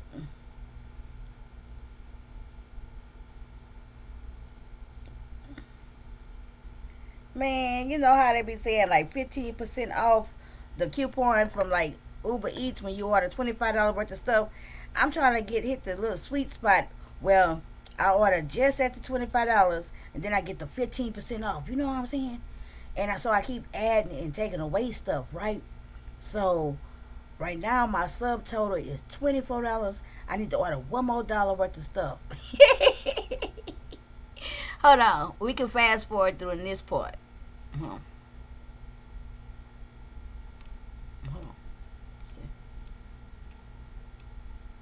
And then really, I think it's gonna be anticlimactic because this is the last clip, and it was the last part of day 4. Oh, one of the witnesses showed up. Okay, boom. One of the witnesses he subpoenaed, the officer, showed up. That's what happened. So damn, I guess he gonna when he gonna do his cross examination? I guess tomorrow, but I don't know if the court open on Monday. I know it's closed on Tuesdays for damn show. Oh, my stomach growling. Let me go back to looking for me some food. Hold on. Do you solemnly swear or affirm to tell the truth, the whole truth, and nothing but the truth, so help you God? Go ahead and have a seat. And we didn't miss. You may nothing. proceed, Mr. Nixon. Let me hit mute. Detective McConnell, on. Well, let's start with your full name, please. Can you state your full name for the record, please? Detective Darren McConnell, Can you spell it, please? McConnell. And Detective McConnell, what is it that you do for a living? Okay, so the court gonna be open sorry? closed What is tomorrow. it that you do Okay. for a living? I'm a What police holiday is officer. it? Okay, and what is your job detail? I'm currently a detective assigned to the property room. And The property room. what does that assignment insist? Basically, what is it that you do in that assignment? I currently work in the property room, so when evidence or property is submitted, I basically check the property in and log it, put it on a shelf. Okay. And how Oh, long have you okay. been doing this? About a year and a half, since May 15th of 23. Okay. And are you familiar with the case at hand today? I am. And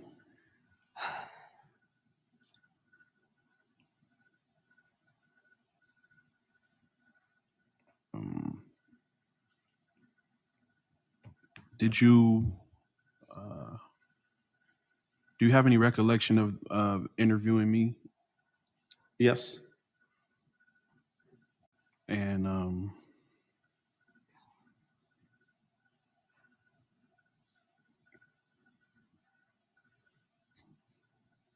so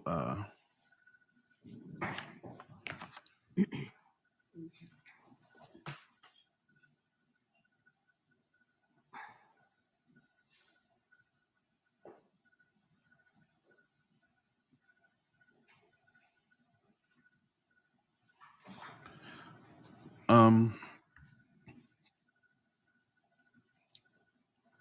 so you say you're in charge of submitting evidence, and in this case, are you familiar with the evidence? I'm not in charge of submitting evidence now. I'm assigned to the property room, Oh, excuse me. And so I check in evidence when people bring it in. okay, so you checked the evidence in. Are you familiar with the evidence that was checked in on this case? I did not check it in that case. Okay.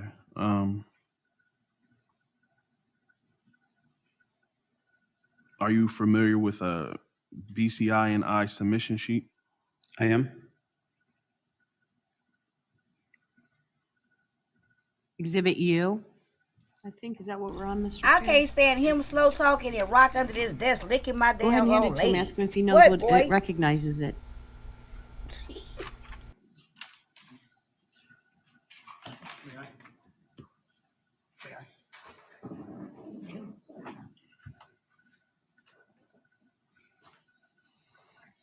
Detective McConnell, can you identify that sheet? Yeah, this is our BCI submission form.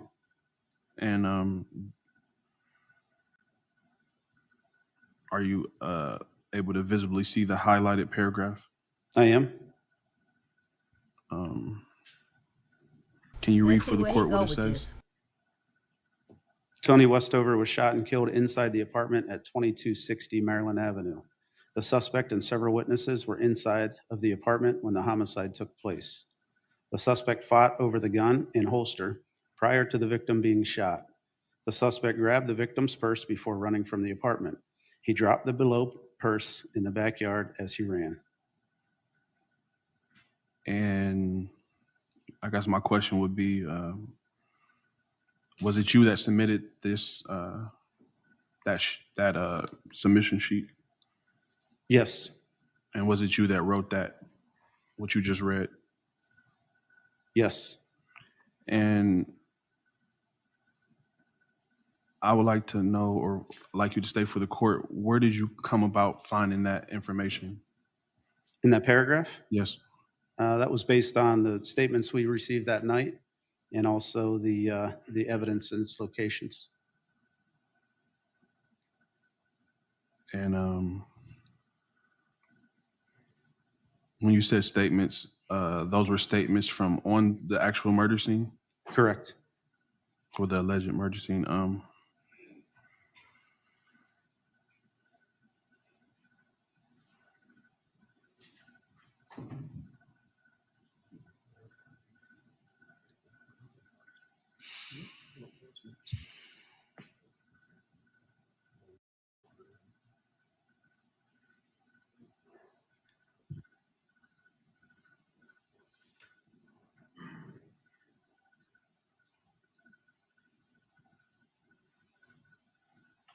You talk about anticipation, okay?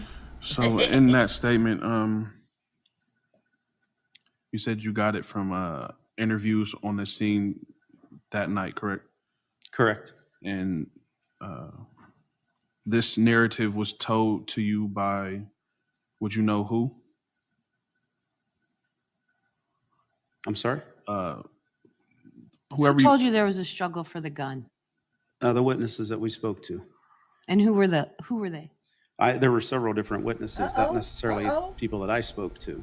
This is just a brief synopsis that we're submitting to BCI, asking them, explaining a quick story as to what happened. So Okay. it's not a very detailed, oriented statement from the witnesses. It's just all that information combined in a synopsis. So those that statement given was from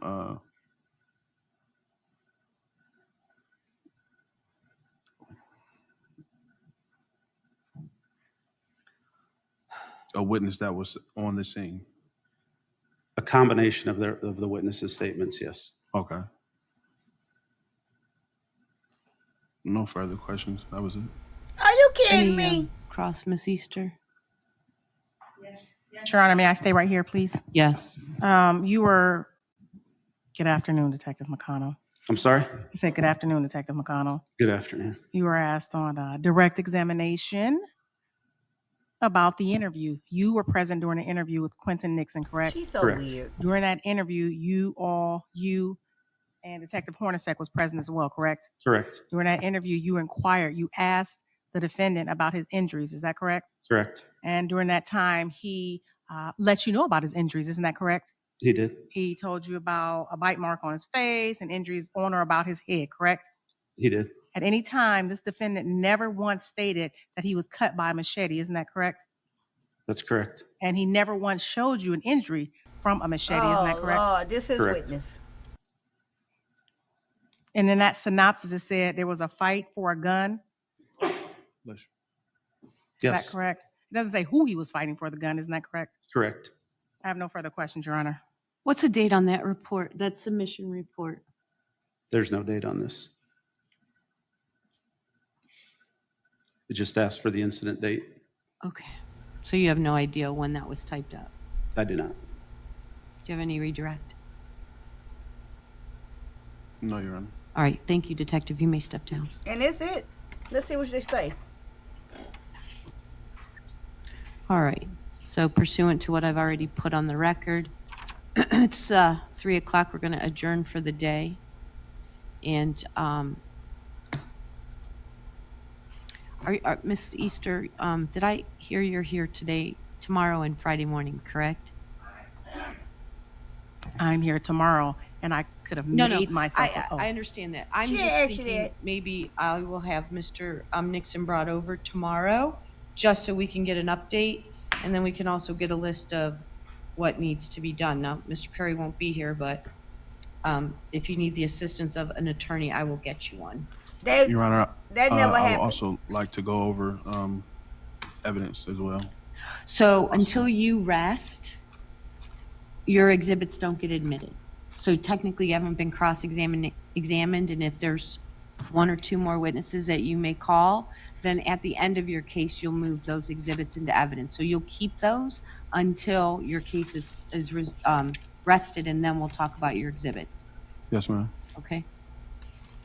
All right, so I'm gonna have him brought over tomorrow after lunch. That gives you all the morning to kind of maybe get some information. And they talk about then we'll Thursday morning. At least have an Fast. update. Yes, Your Honor. You want to do around 1? Yes, please. Okay. All right, we're adjourned. Thank you. Okay, so nothing else has happened since then. Okay? Nothing else has happened since that point in time. There's been no further testimony, no witnesses, no nothing. Okay? So tomorrow is Columbus Day. Y'all let me know that. Notify me of that. So it won't be court tomorrow. And we are on real time at this point. Moving forward, we are on real time. So what'll happen is, just as quickly as they doing the court, we'll be coming and meeting that evening. Okay? So they take up court, and this court is closed on Tuesdays. Now I saw that on the website myself when I was doing some little digging. Okay, so I'm anticipating that the next time they're gonna come live with the trial is gonna be on Wednesday. So on Wednesday evening I'll be on here, and I'm gonna be taping it and doing my clips while they live. Okay, so I can be ready that night and we can come on with the trial watch. This has been real good. It has been an emotional roller coaster, whether you for them, against them, thought you was for them, change your mind against them. Today was a lot. Yes, I said very a lot, because that's how I feel. You know, I think he didn't do himself no justice with that demonstration. I just don't know what to tell you. You know what I'm saying? Now, maybe the witnesses will still come. Well, the people that I know that he was trying to get to come was that witness from downstairs to explain about that surveillance footage. And, you know, was it any more to the tape? But I don't see how that can help him at all. And then we got to have closing arguments for certain if he don't have any more witnesses, okay? I hope he speeds up his delivery. Child, he trying to stay free. And I ain't talking about free like he out on real land, but he trying to stay free from the penitentiary. The longer he draw it out, the more time he get in just regular county, okay? He railroaded himself, right. And let me do one question on Google. Let me see. Hey Google, in the state of Ohio, can you... Sorry, I didn't understand. You ain't let me finish. Hey Google, can you file for an appeal when you was defended yourself pro se? On the website reddit.com, they say, no, that's one of the downsides of representing yourself. You lose ineffective assistance of counsel as a grounds for relief on appeal. Damn. Did y'all hear my Google Assistant? Did y'all hear it? Google Assistant said that no, you cannot file an appeal on the basis of representation when you decide to go pro se. Now he can file for appeal for something else, okay, but not because of ineffective counsel when he chose to be his own counsel. Man, y'all know what Shakespeare say, child.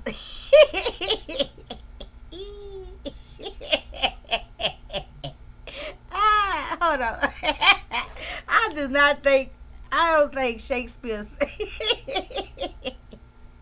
I tried it with that trying to say the Shakespeare quote.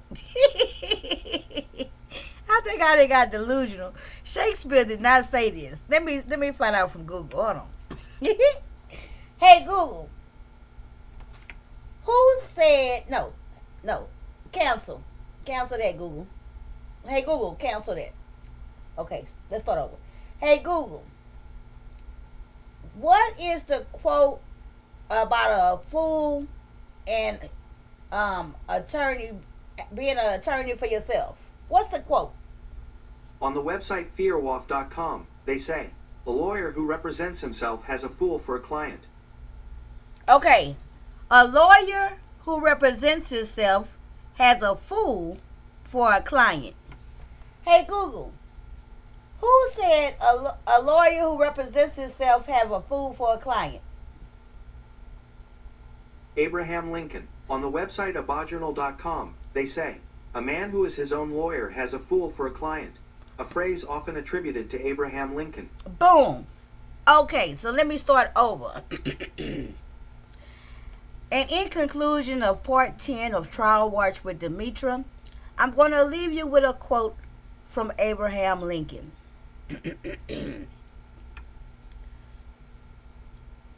The lawyer who represents himself has a fool for a client. Thank you for attending part 10 of the Trial Watch with Demetra. Please stay tuned. Make sure you watch for your notifications and have